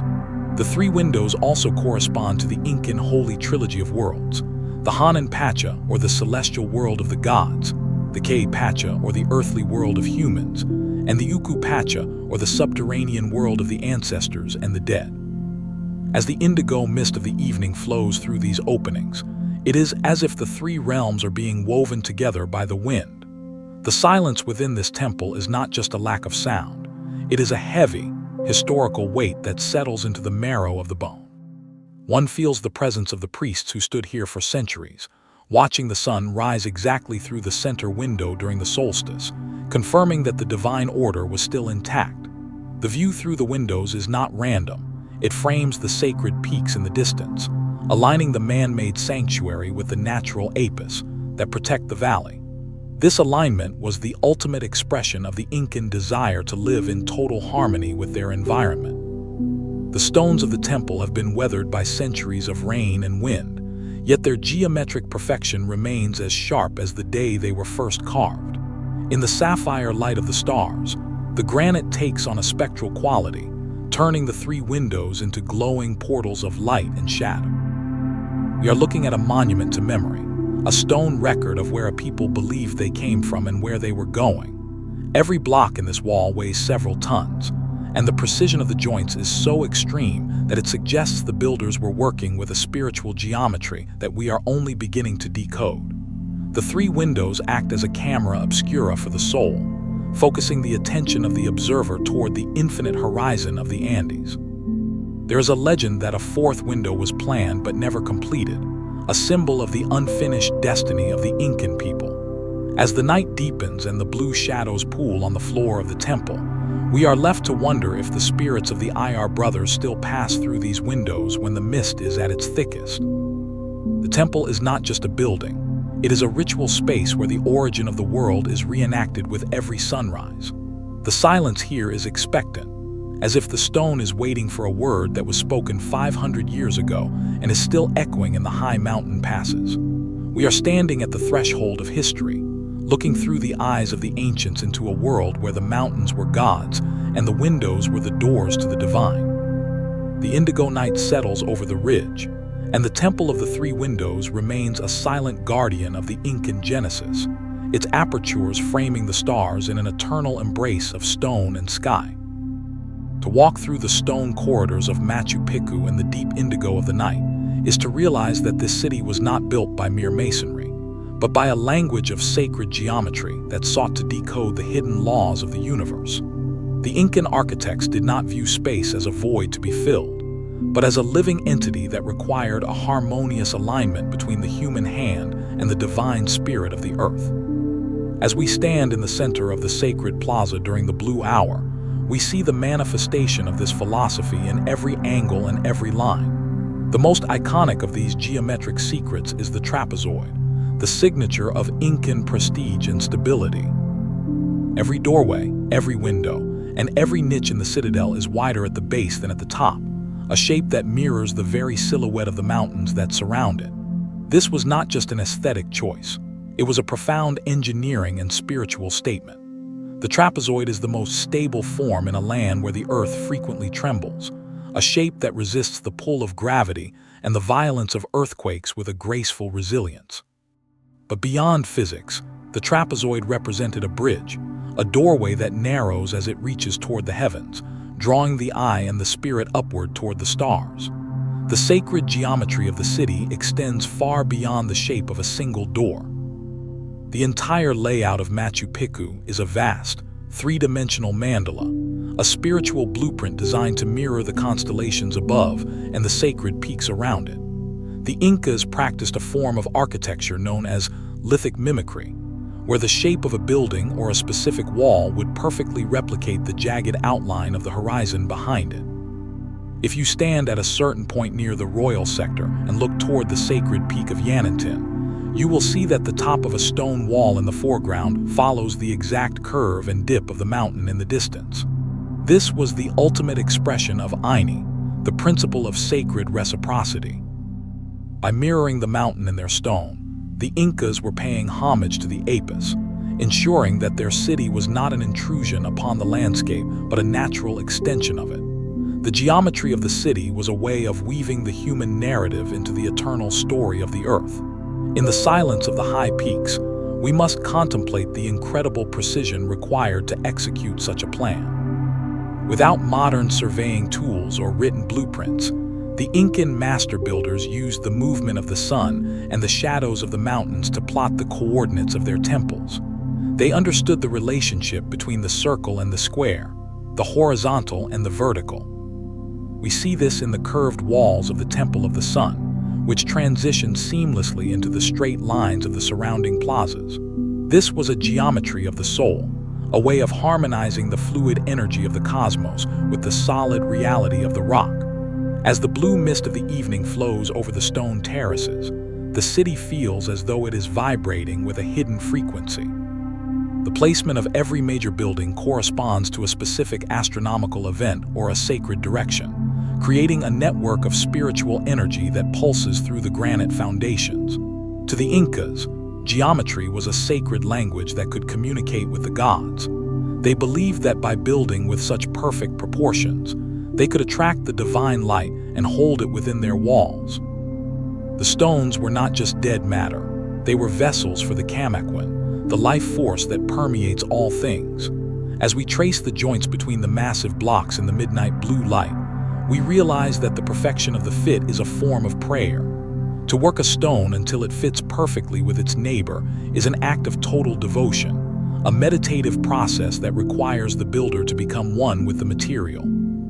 This sacred geometry is the reason why Machu Picchu feels so peaceful even in its abandonment. The harmony is still there, locked into the stone, waiting for the silence of the night to reveal its secrets.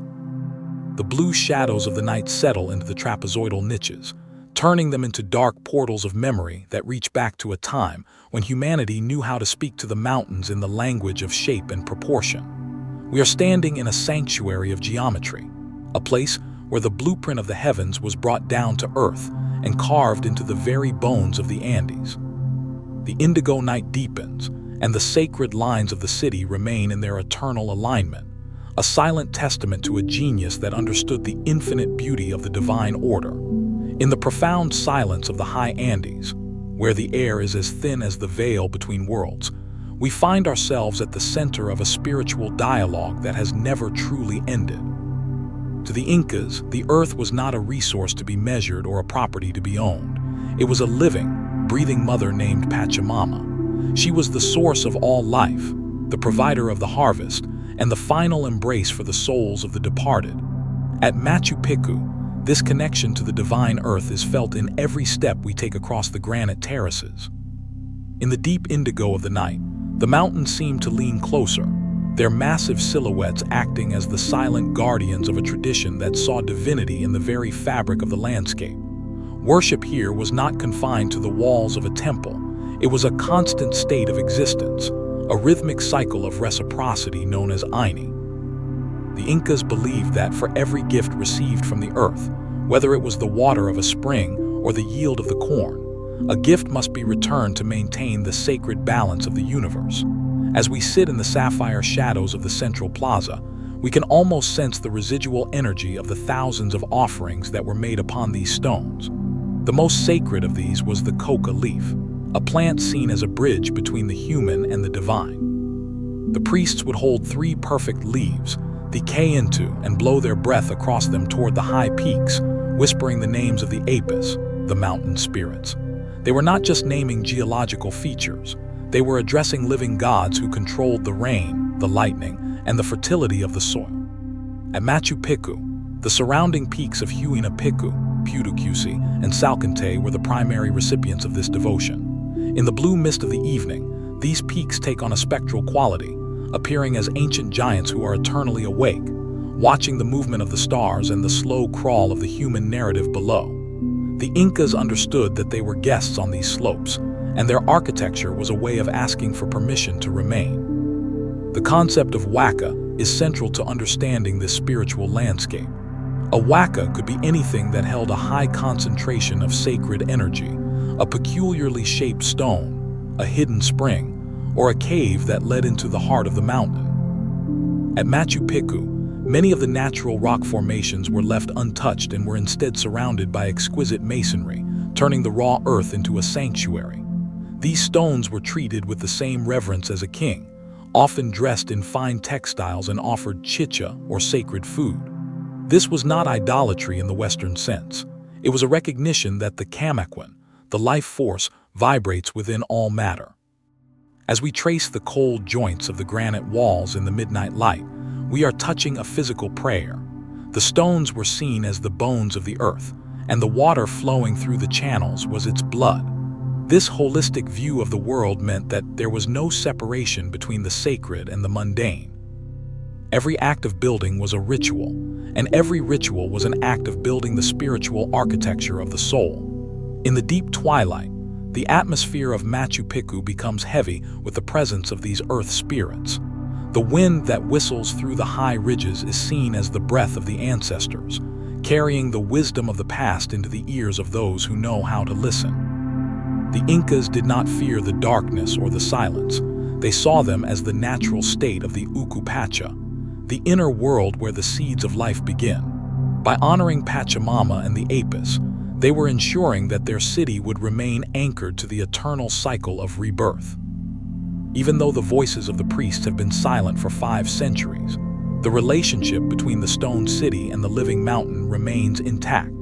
The blue shadows that pool in the crevices of the rocks are the same shadows that the Incas watched with such reverence. We are standing in a place where the earth is still worshipped by the very way the light touches the peaks and the mist cradles the ruins. It is a sanctuary of the spirit, a testament to a people who knew that to live in harmony with the heavens, one must first learn to love the earth beneath their feet. The indigo night settles over the ridge, and the spirit of Pachamama continues her slow, rhythmic breathing, hidden within the granite heart of the Andes, waiting for the next dawn to awaken the sacred dialogue once more. To understand the isolation of Machu Picchu is to immerse oneself in the vibrant, living tapestry of the Seja de Selva, the eyebrow of the jungle, where the dry air of the high Andes meets the humid breath of the Amazon basin. This is an ecosystem of constant transition, a realm where the clouds are not just a feature of the sky, but a fundamental element of the earth.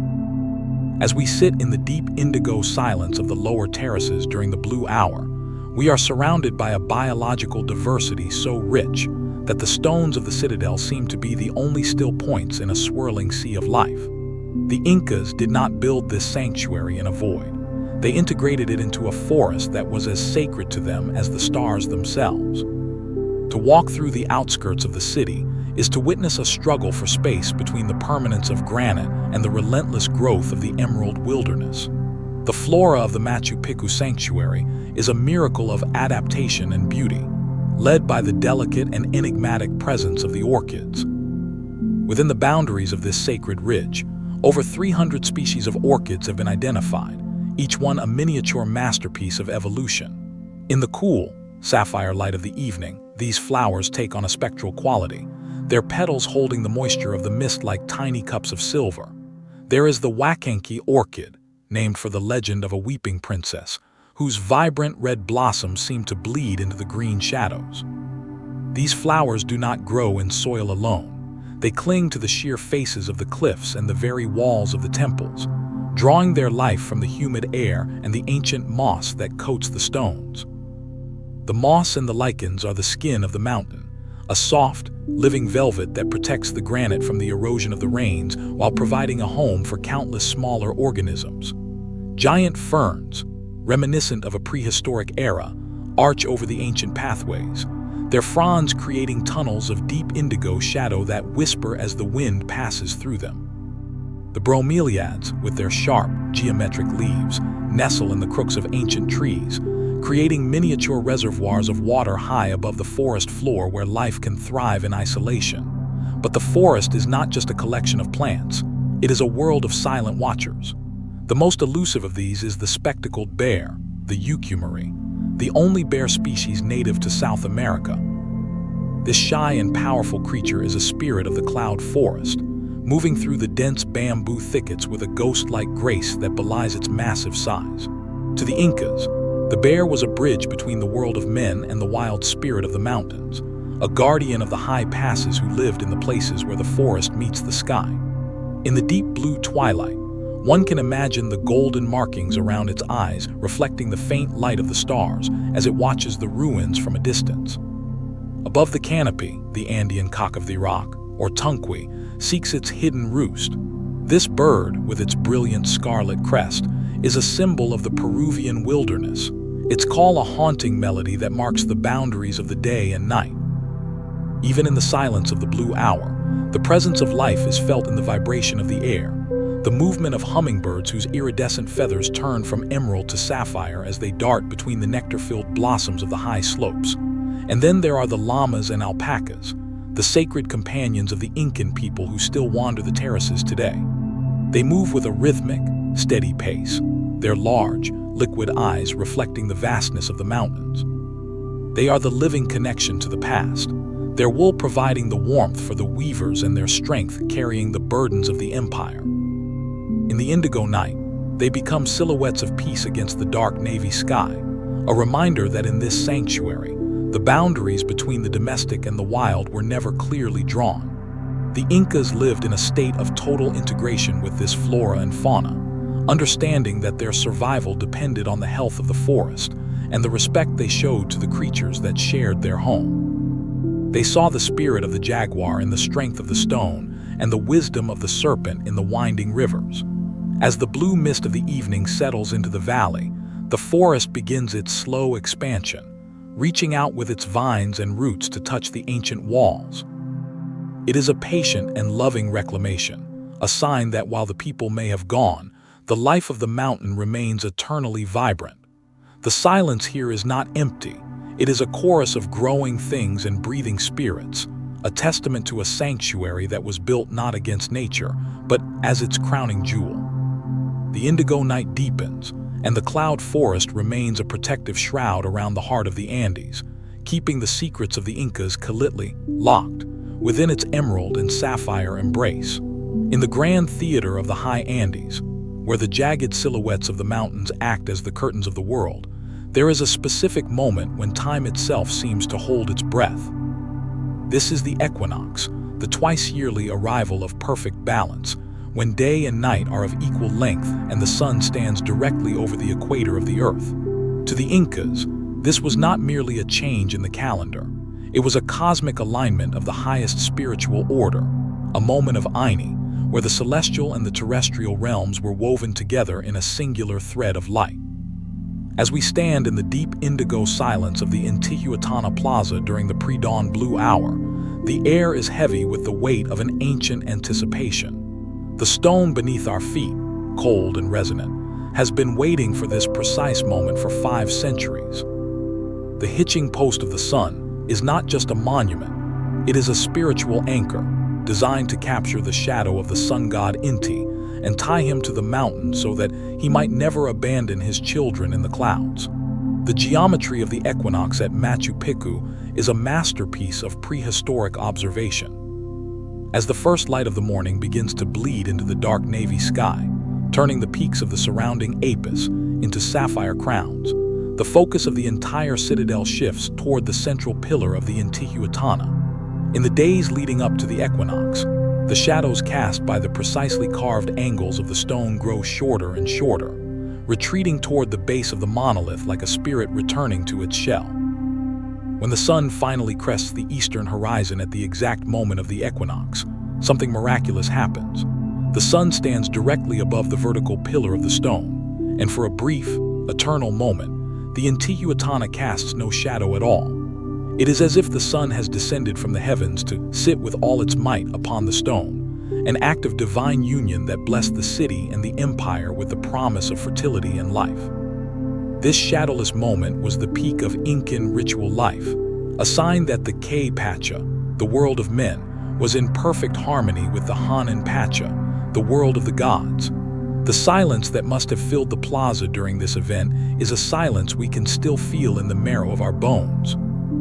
We can imagine the high priests dressed in their finest alpaca textiles, their faces illuminated by the golden light as they performed the tying of the sun. There were no shouts, no loud music, only the rhythmic chanting of prayers and the soft breath of the observers as they watched the shadow vanish.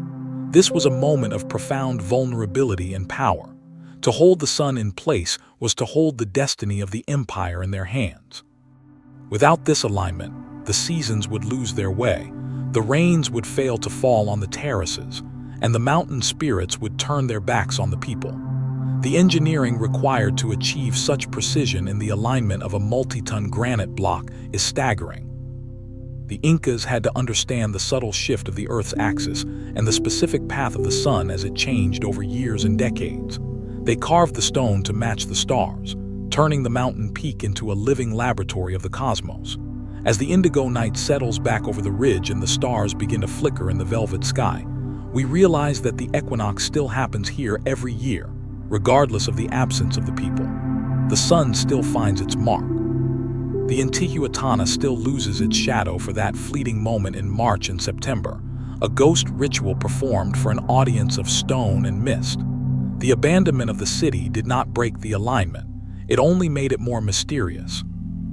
We are sitting in a place where the human spirit once spoke to the heavens in a language of shadow and light.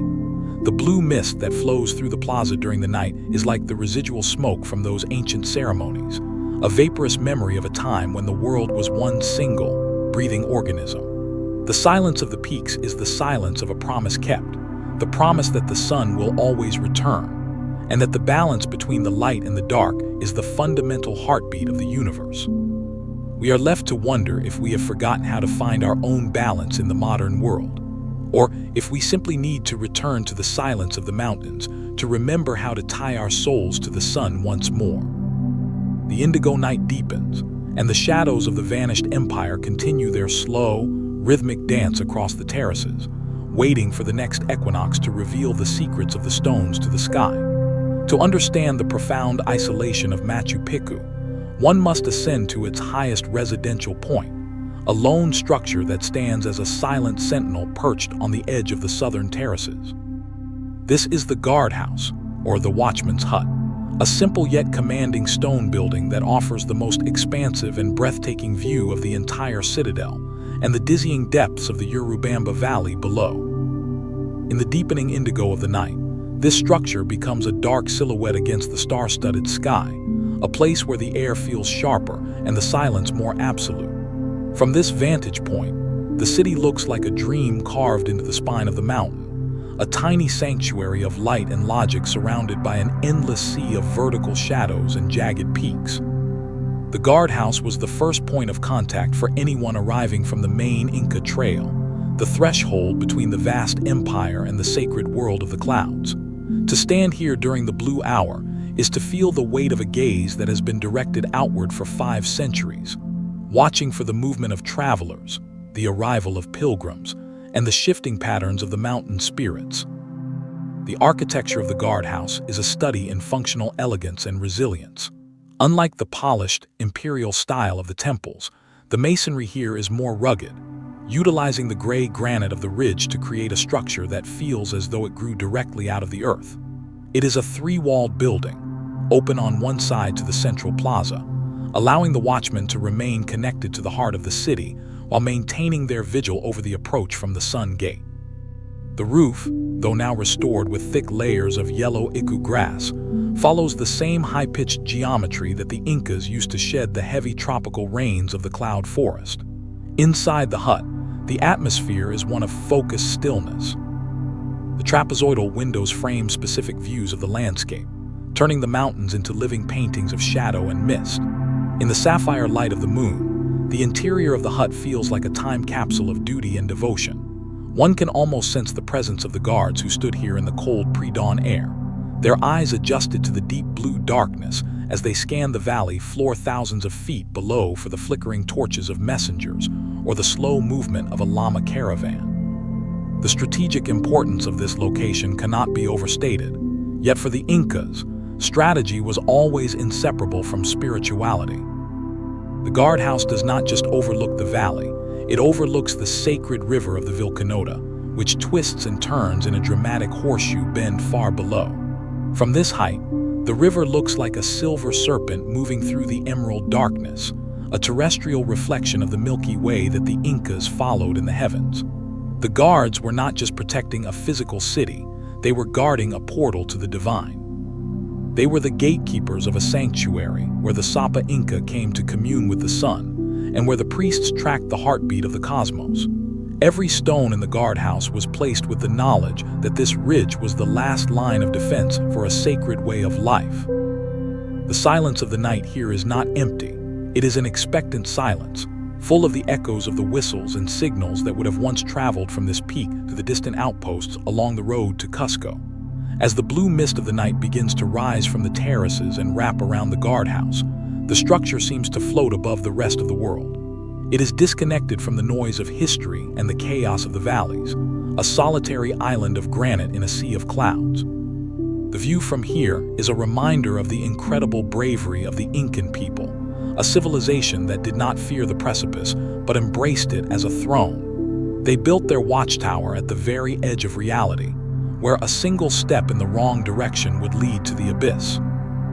This proximity to the edge was a source of spiritual power, a way of living in a constant state of awareness and gratitude for the stability of the mountain. The indigo night settles over the guardhouse, and the shadows in its open doorway become as deep as the mysteries of the Andes.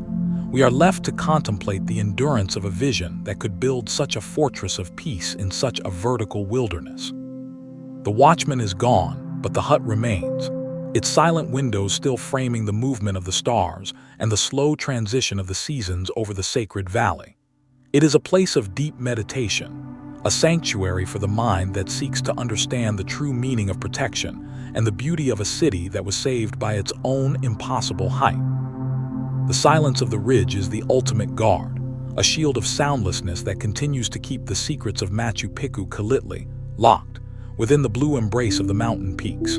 In the deep and heavy stillness of the Andean midnight, when the blue light of the stars reflects off the polished granite surfaces of the sanctuary, one is struck by a terrifying sense of perfection. This is not the perfection of a machine, but the perfection of a hand that understood the heartbeat of the mountain itself. To walk through the corridors of the urban sector is to be surrounded by the greatest architectural mystery of the ancient world, the Ashlar technique. Here, the Incas achieved a level of masonry that remains unmatched in the history of human construction, building walls so precise, so stable, and so beautiful that they seem to have been grown from the earth rather than assembled by human effort. As we trace the cold, smooth joints of the stones in the indigo shadows, we are touching the results of a labor that was as much a spiritual meditation as it was a physical challenge. Every block of white granite was shaped and fitted to its neighbor with such incredible accuracy that not even a single blade of grass or a thin sheet of paper can be inserted between them. There is no mortar, no cement, and no glue holding these massive monoliths together. They stand by the power of gravity and the sheer genius of their geometry. The secret of this masonry lies in a process of infinite patience and observation. The Incan master builders did not have iron tools or steel chisels. They worked the hard granite with stones that were even harder, river rocks of hematite and basalt that were used as hammers and grinders. It was a process of slow, rhythmic percussion, where one stone was used to bruise and shape another until the desired form began to emerge. But the final fitting was where the true magic occurred. The masons would use a mixture of water and fine sand as an abrasive, rubbing the stones together for weeks, perhaps months, until their surfaces were perfectly flat and mirrored each other's every contour. This was a labor of total devotion, a commitment to a standard of excellence that transcended the simple need for shelter. To the Incas, the act of fitting stones so perfectly was a way of honoring the Apu spirits within the rock, a physical manifestation of the principle of Aini, where every part of the wall was in a state of perfect reciprocity with its neighbor. In the sapphire light of the moon, these joints become almost invisible, turning a wall of 1,000 blocks into a single, monolithic entity that seems to vibrate with a hidden energy. But the Ashlar technique was more than an aesthetic achievement. It was a profound response to the violent geology of the Andes. Peru is a land of frequent and powerful earthquakes, yet the walls of Machu Picchu have stood for 5 centuries, while colonial and modern buildings in the valleys below have crumbled to dust. The secret is in the seismic dance of the stones. Because there is no brittle mortar to crack, the stones are free to move independently during a tremor. They vibrate in place, shifting slightly to absorb the energy of the earthquake, and then they settle back into their original, perfect positions when the shaking stops. The walls are essentially alive, breathing with the movement of the earth. The Incas also utilized an L-shaped corner design and a slight inward tilt to their walls, creating a structural resilience that defies the pull of gravity on these steep slopes. As we sit in the silence of the night, we can almost feel the stability of the ridge flowing through the soles of our feet, a groundedness that was engineered into the very bones of the city. The mystery of how they achieved such precision without modern measuring tools remains a haunting question for the modern mind. Some believe they used clay models or sophisticated shadow casting techniques to map the joints before the first blow was ever struck. Others suggest a more intuitive connection, a sense of touch and sight that has been lost in our age of machinery. As the blue mist of the evening settles into the crevices of the walls, the stones seem to soften, taking on the quality of velvet in the indigo darkness. We are looking at the legacy of a people who did not see themselves as separate from the materials they worked. They were the stone, and the stone was them. Their masonry was a language of permanence, a way of writing their history in a material that would outlast the memory of their names. The silence of the Ashlar walls is the silence of an eternal strength, a testament to a vision that sought to build not for a lifetime, but for the duration of the mountains themselves. Every stone at Machu Picchu is a secret waiting to be told, a prayer carved in granite that continues to hold the weight of the sky without a single drop of mortar to bind it. The indigo night deepens, and the perfection of the Incan hand remains locked within the cold, sapphire heart of the ridge, a masterpiece of ancient wisdom that continues to baffle the eyes of the modern world. Beneath the graceful curves of the Temple of the Sun, where the celestial light of the June solstice falls upon the sacred altar, there exists a world of a completely different nature, a realm of shadow, cool stone, and eternal silence.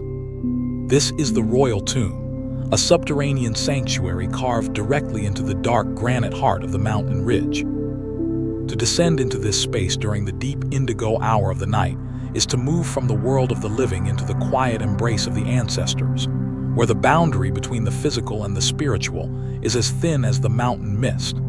The Incas did not see death as an end, but as a transition, a journey into the Ukupacha, the inner world, where the spirits of the departed continued to influence the fate of the living. This tomb was not a place of mourning. It was a place of high-level spiritual power, a stone womb designed to protect the mummified remains of the royalty and to act as a conduit for their divine wisdom.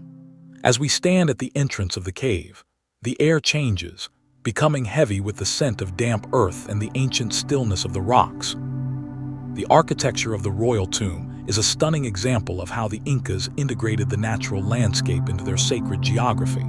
Instead of digging a deep pit, they utilized a natural cavern created by a massive granite overhang and transformed it into a masterpiece of Imperial-style masonry.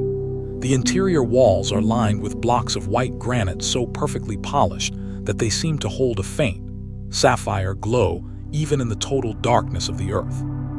These stones were not just decorations. They were the boundaries of a sacred space where the Sapa Inca and his family could rest in peace. protected from the elements and the eyes of the uninitiated. Inside the cave, the walls are adorned with several trapezoidal niches, which were likely used to hold sacred offerings of gold, silver, and fine textiles, or perhaps the very mummies of the ancestors themselves during ritual ceremonies. In the blue light of the evening, these empty niches look like dark windows into the past, waiting for the spirits to return from the clouds to claim their treasures. One of the most profound features of the tomb is the Inca cross, or the Chacana symbol carved into the stone staircase within the cave. This three-step design represents the vertical cosmology of the Incan world, the condor of the heavens, the jaguar of the earth, and the serpent of the underworld. To have this symbol here, at the threshold of the tomb, was a constant reminder that life and death were part of a singular, flowing cycle. The Incas practiced a unique form of ancestral worship where the malquis, the mummies of the dead, were treated as if they were still alive. They were dressed in the finest alpaca wool, offered food and chicha beer, and even brought out to the central plaza during major festivals to witness the ceremonies and provide their counsel to the living. The royal tomb was the place where this sacred dialogue was anchored to the mountain. The silence within these stone walls is not empty. It is a heavy, expectant silence, as if the ancestors are still there, watching from the shadows of the granite and whispering in the voice of the wind that echoes through the mountain passes. The technical challenge of building such exquisite masonry within the confines of a natural cave is staggering to contemplate. The builders had to work in near darkness, fitting the massive blocks into the irregular curves of the cave floor and sealing with a precision that defies modern tools. Every stone was a piece of a spiritual puzzle, designed to create a harmonious vibration that would resonate with the spirits of the Apis. As the indigo night settles over the ridge and the stars begin to flicker above the Temple of the Sun, the royal tomb becomes a vessel of memory, a dark sapphire heart beating within the white granite body of the city. We are walking through a sanctuary that was built to outlast the empire itself, a place where the human spirit found a way to bridge the gap between the ephemeral and the eternal. The silence of the tomb is the ultimate protection, a shield of soundlessness that continues to keep the secrets of the ancestors calitly locked within the blue embrace of the Andes. We are left to wonder if the spirits of the Incas still gather here when the moon is high, watching over the lost city and the stones they worked with such devotion and care. The indigo night deepens, and the royal tomb remains a silent guardian of the Incan soul, its hidden chambers framing the darkness in an eternal embrace of stone and spirit. Every shadow in this cave tells a story of a vanished world that believed in the permanence of the soul and the sacredness of the earth, a legacy that continues to vibrate in the cool, sapphire air of the peaks. As we emerge from the narrow stone corridors of the residential sector and step into the vast, open expanse of the sacred plaza, the atmosphere of Machu Picchu undergoes a profound transformation. Here, the architecture of survival gives way to the architecture of the divine. In the deep indigo silence of the midnight blue hour, this plaza feels like the center of gravity for the entire mountain ridge, a place where the heavy energy of the granite foundations meets the ethereal light of the stars.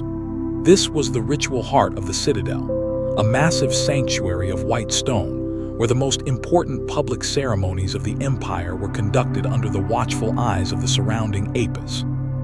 To stand in the center of this plaza is to realize that for the Incas, space was not merely empty air.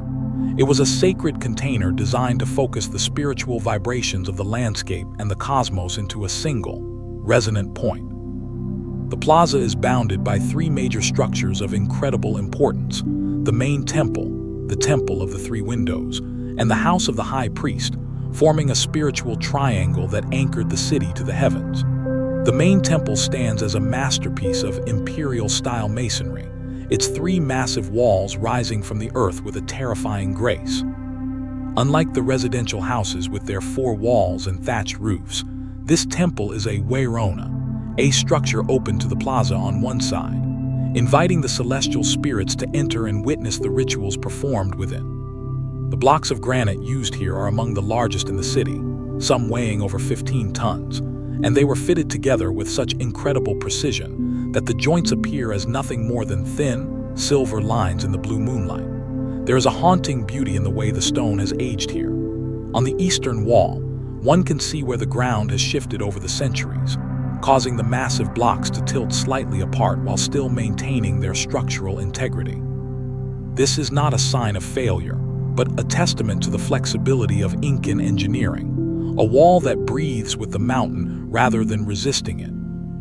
In the silence of the night, the tilt of the stone seems like a slow, rhythmic lean toward the abyss, a reminder that even the most permanent of human works are subject to the slow dance of the earth. Opposite the main temple lies the house of the High Priest, a structure of high prestige where the spiritual leader of the citadel likely lived and prepared for the great festivals. The masonry here is of the highest quality, reflecting the status of the occupant and the proximity to the divine. From this vantage point, the High Priest could oversee every ritual and every movement within the plaza, ensuring that the Ini, the sacred balance, was maintained at all times. Between these structures lies the open space of the plaza itself, a flat expanse of earth and fine gravel that served as a stage for the movement of the priests and the display of the sacred mummies. During the great festivals, the plaza would have been a sea of vibrant textiles and golden artifacts, but in the deep blue stillness of the night, it is a place of absolute meditation. The silence is heavy and expectant, as if the very air is waiting for the return of the chants and the rhythmic heartbeat of the drums. The sacred plaza was the location of the Inti Raymi and other solar celebrations, where the entire community would gather to watch the sun god Inti trace his path across the sky. The placement of the buildings was not random. They were oriented to capture the light and shadow of the solstices with astronomical precision. As the moon arches over the ridge and the shadows of the temples stretch across the plaza, we can feel the spiritual blueprint of the city pulsing beneath our feet. This was a place where the human spirit was intentionally elevated, where the verticality of the Andes was harnessed to create a sanctuary of the mind. The stones are cold to the touch, yet they seem to vibrate with the residual energy of centuries of prayer. The indigo night settles over the plaza like a heavy shroud, turning the white granite into a ghostly landscape of shadow and light. We are standing in the heart of a vanished empire, a space where the concept of time shifts from the fleeting moment to the eternal cycle of the stars.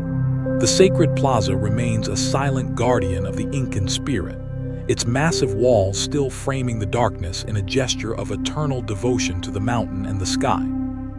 In the very heart of the citadel, located between the sacred plaza and the residential quarters, lies a chaotic and powerful landscape that serves as the silent witness to the birth of Machu Picchu, the main quarry.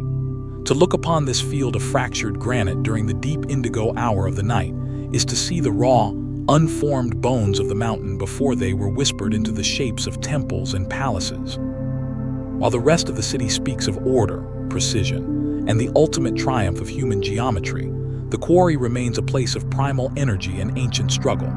It is a labyrinth of massive boulders, half-carved monoliths, and piles of stone chips that have lain undisturbed for over 500 years.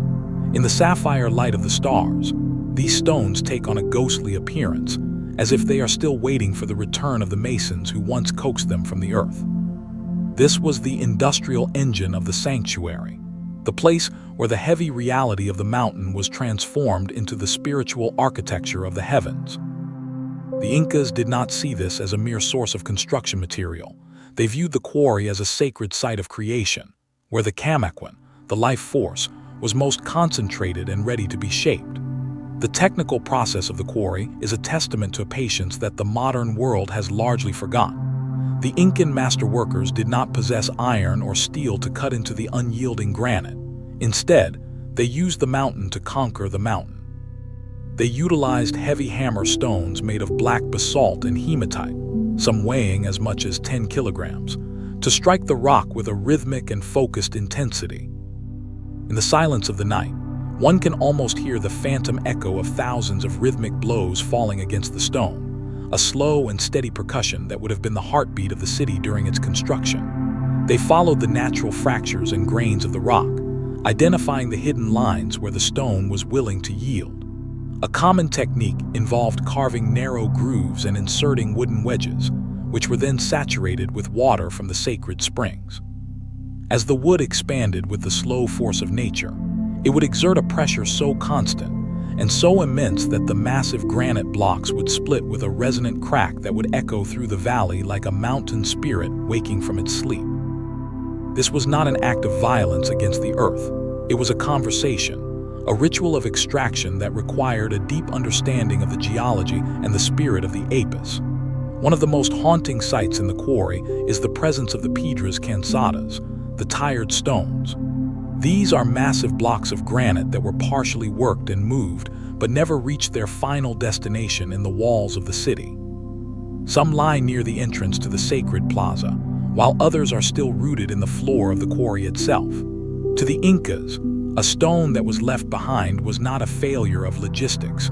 It was a stone that had lost its will to move, a spirit that had chosen to rest in its original place.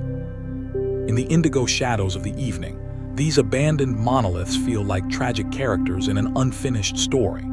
They represent the suddenness of the city's abandonment, the moment when the rhythmic clatter of the hammer stones stopped and the silence of the jungle began to creep over the ridge. We can see the half-carved steps and the protuberances used to tie ropes for transport, still visible on the surfaces of the rock like the fingerprints of a vanished people.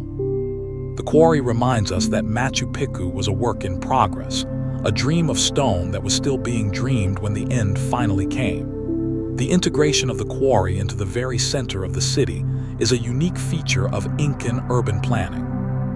Most civilizations would have hidden their industrial zones on the outskirts, but the Incas placed their birthplace of stone in a position of prestige.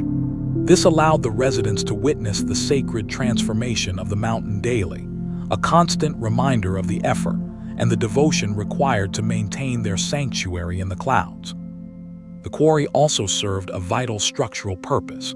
By using the local granite found directly on the ridge, the architects ensured that the mineral composition of the city was identical to that of the mountain itself, creating a chemical and spiritual resonance that anchored the buildings to the peaks. As the blue mist of the night settles into the crevices of the fractured rock, the quarry becomes a sea of silver and indigo. The silence here is heavy with the untold stories of the thousands of laborers who gave their strength to these monoliths. It is a place of deep reflection, where the raw power of nature and the refined vision of humanity are frozen in a state of eternal transition. The quarry is the beginning of the story, the place where the earth first yielded to the light of the Incan mind, and where the silence of the stones remains the most profound. Hidden beneath the southern terraces, tucked away from the grand plazas and the commanding temples of the upper citadel, lies a sanctuary of shadow and light that reveals the most intimate connection between the Incan spirit and the movements of the stars. This is the Intimachay, a name that translates from the sacred Quechua tongue as the Cave of the Sun. To enter this narrow cavern during the deep indigo hour of the night is to step into a space where the mountain's granite heart has been hollowed out to create a precise instrument of cosmic observation. While the Temple of the Sun above focuses on the golden brilliance of the June solstice, the Intimachay is the master of the December solstice, the Kapak Rami, the great festival of the sun. It is a place of absolute silence, a subterranean chamber where the air is cool and still, and where the stone walls have been worked with such incredible refinement that they seem to absorb the very darkness around them. In the sapphire light of the stars, the entrance to the cave appears like a dark portal into the memory of the earth, a threshold where the human mind sought to capture the fleeting moments of the celestial cycle. The engineering of the Intimachay is a miracle of light and shadow. The cave is not a random hollow in the rock. It has been modified with exquisite masonry to form a small, tunnel-like window that pierces the darkness. This aperture was not designed for a view of the landscape.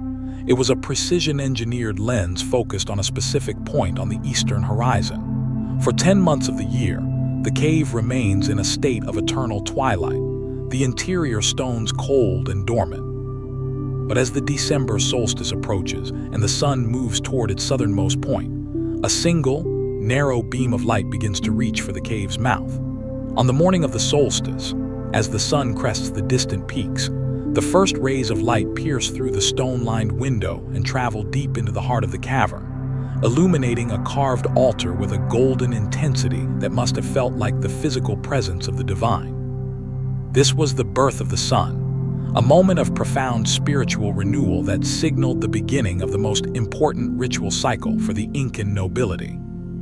The precision required to align a subterranean cave with a distant mountain sunrise is staggering, suggesting that the Incan astronomers spent decades observing the subtle shifts of light before a single stone was ever placed. Within the silent walls of the Intimachay, the most sacred initiations of the empire took place. This was the setting for the Huarachikai, the ritual of manhood for the young royal heirs. In the weeks leading up to the solstice, these young men would undergo trials of endurance and fasting, preparing their spirits to enter the cave of the sun. To be inside this chamber when the light hit the stone was to be reborn as a child of Inti, a leader who carried the authority of the sun itself. The darkness of the cave represented the Ukupacha, the inner world of origins, and the arrival of the light was the moment of emergence into the K-Pacha, the world of living men. We can only imagine the atmosphere of hushed reverence that filled this small space as the royal youths waited in the cold silence for the sun to find them. The Intimachay was a bridge between the generations, a place where the power of the ancestors and the potential of the future were fused together by a single beam of light.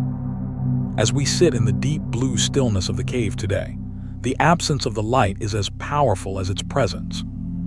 The stone walls, though weathered by 500 years of mountain moisture, still retain their polished sheen, reflecting the faint sapphire glow of the midnight stars. The silence here is heavy and thick, a physical weight that reminds us of the isolation required for such high-level spiritual work. The Incas understood that to truly see the light, one must first master the darkness. They built this sanctuary deep in the shadows of the terraces to ensure that the solar alignment was a private, holy event, protected from the noise of the city above. The Intimachay is the quiet heart of Machu Picchu's astronomical wisdom, a testament to a civilization that could make the very mountains act as a clock for the soul. As the blue mist of the evening settles around the entrance, the cave seems to breathe with a slow, rhythmic energy. It is a place of deep meditation, where the concept of time is measured not in minutes but in the slow, heavy rotation of the galaxy.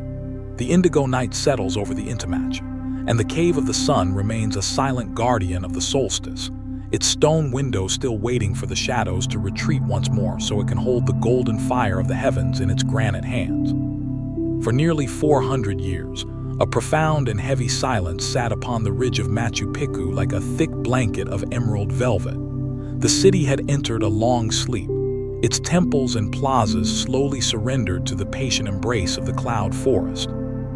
As the Incan Empire dissolved into the mists of history and the Spanish colonial order reshaped the valleys below, the memory of this sanctuary began to fade from the world of men, surviving only in the whispered legends of the local Quechua families and the occasional notes of travelers who glimpsed its white granite peaks from afar.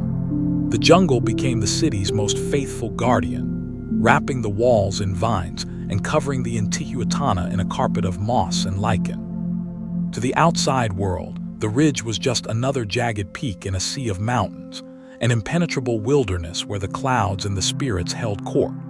But in the deep indigo silence of the 19th and early 20th centuries, a slow awakening was beginning to stir.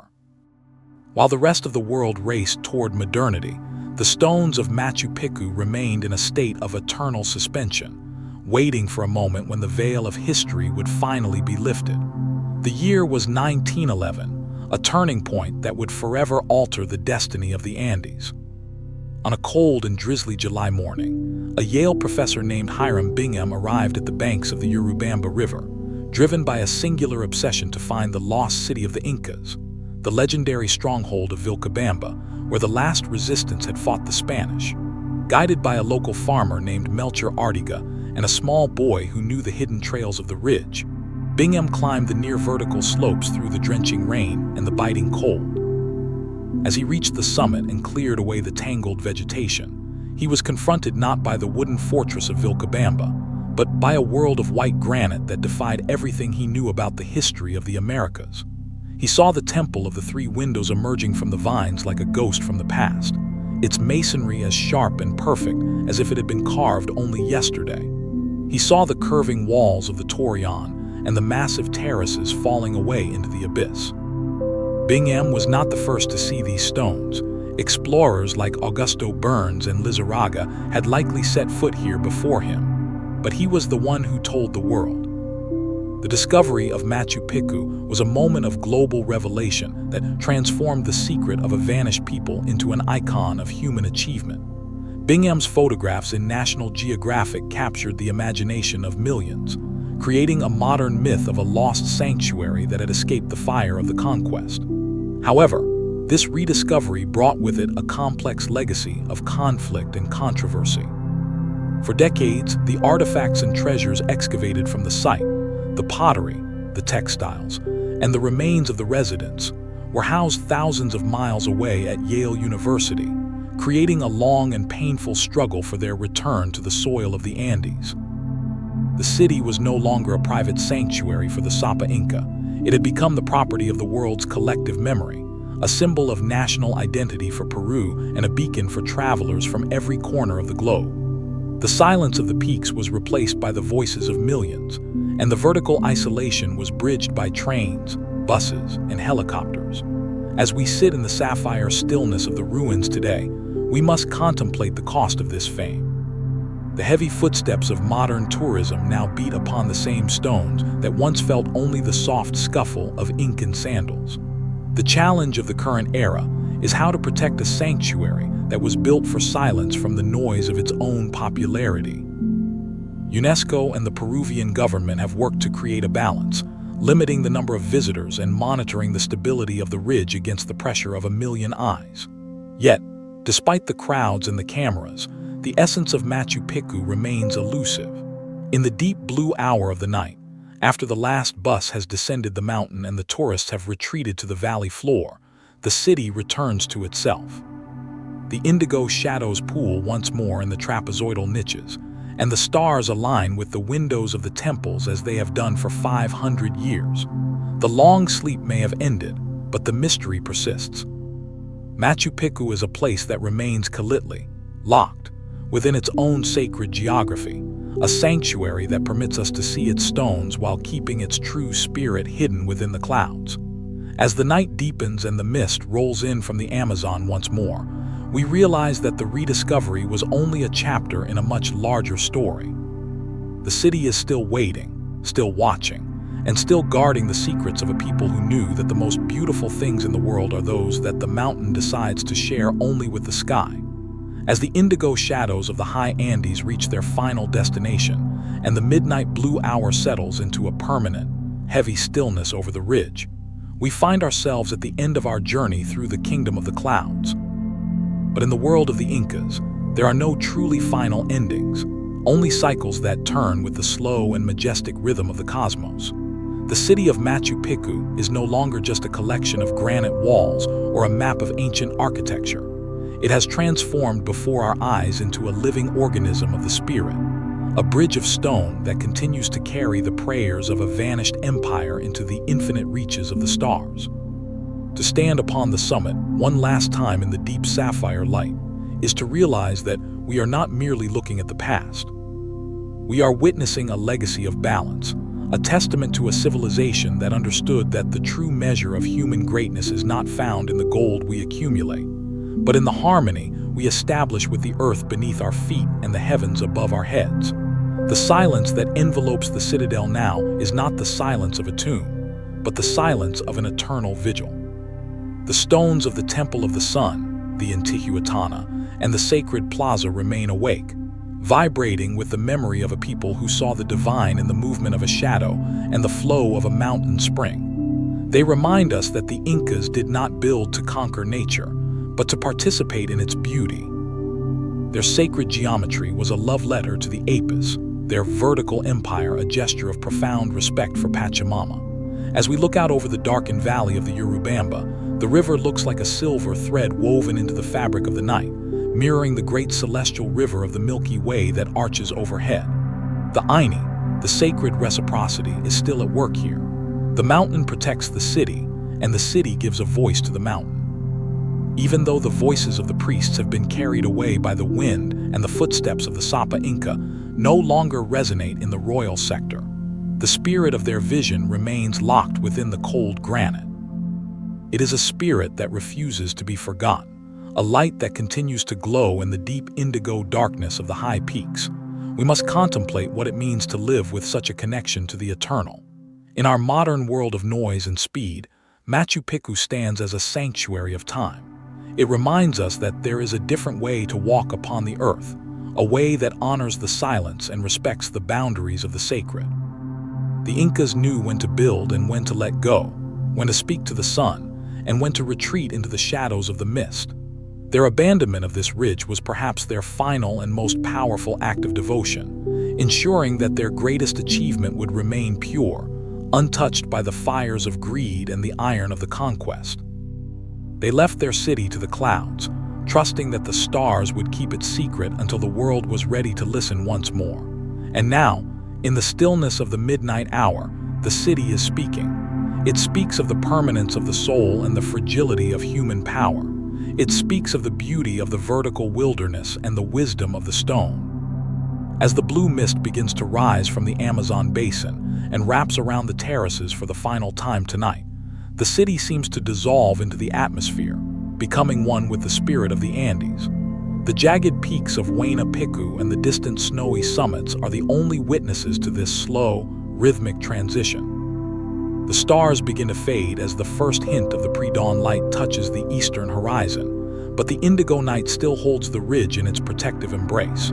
We are left with a sense of profound peace, a groundedness that comes from standing in a place where the human mind and the divine earth were in total alignment. The legacy of Machu Picchu is not a mystery to be solved, but a frequency to be felt.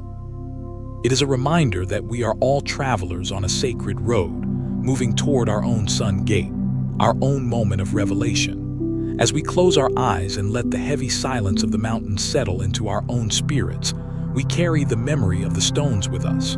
We carry the rhythm of the water and the song of the wind through the high passes. The citadel of the Incas remains in its eternal watch, a guardian of the heavens and a mirror of the stars. It waits for the next cycle, the next sun, and the next dreamer to climb its stairs and listen to the whispers of the granite. The blue hour of the night is now complete, and the city of the clouds remains Calitli, locked, within the sapphire heart of the Andes, a masterpiece of light and shadow that will outlast the memory of time itself. Sleep now under the watch of the Apis, and let the spirit of the vanished empire guide you into the deep, indigo dream of the mountains. The journey is finished, but the connection is eternal.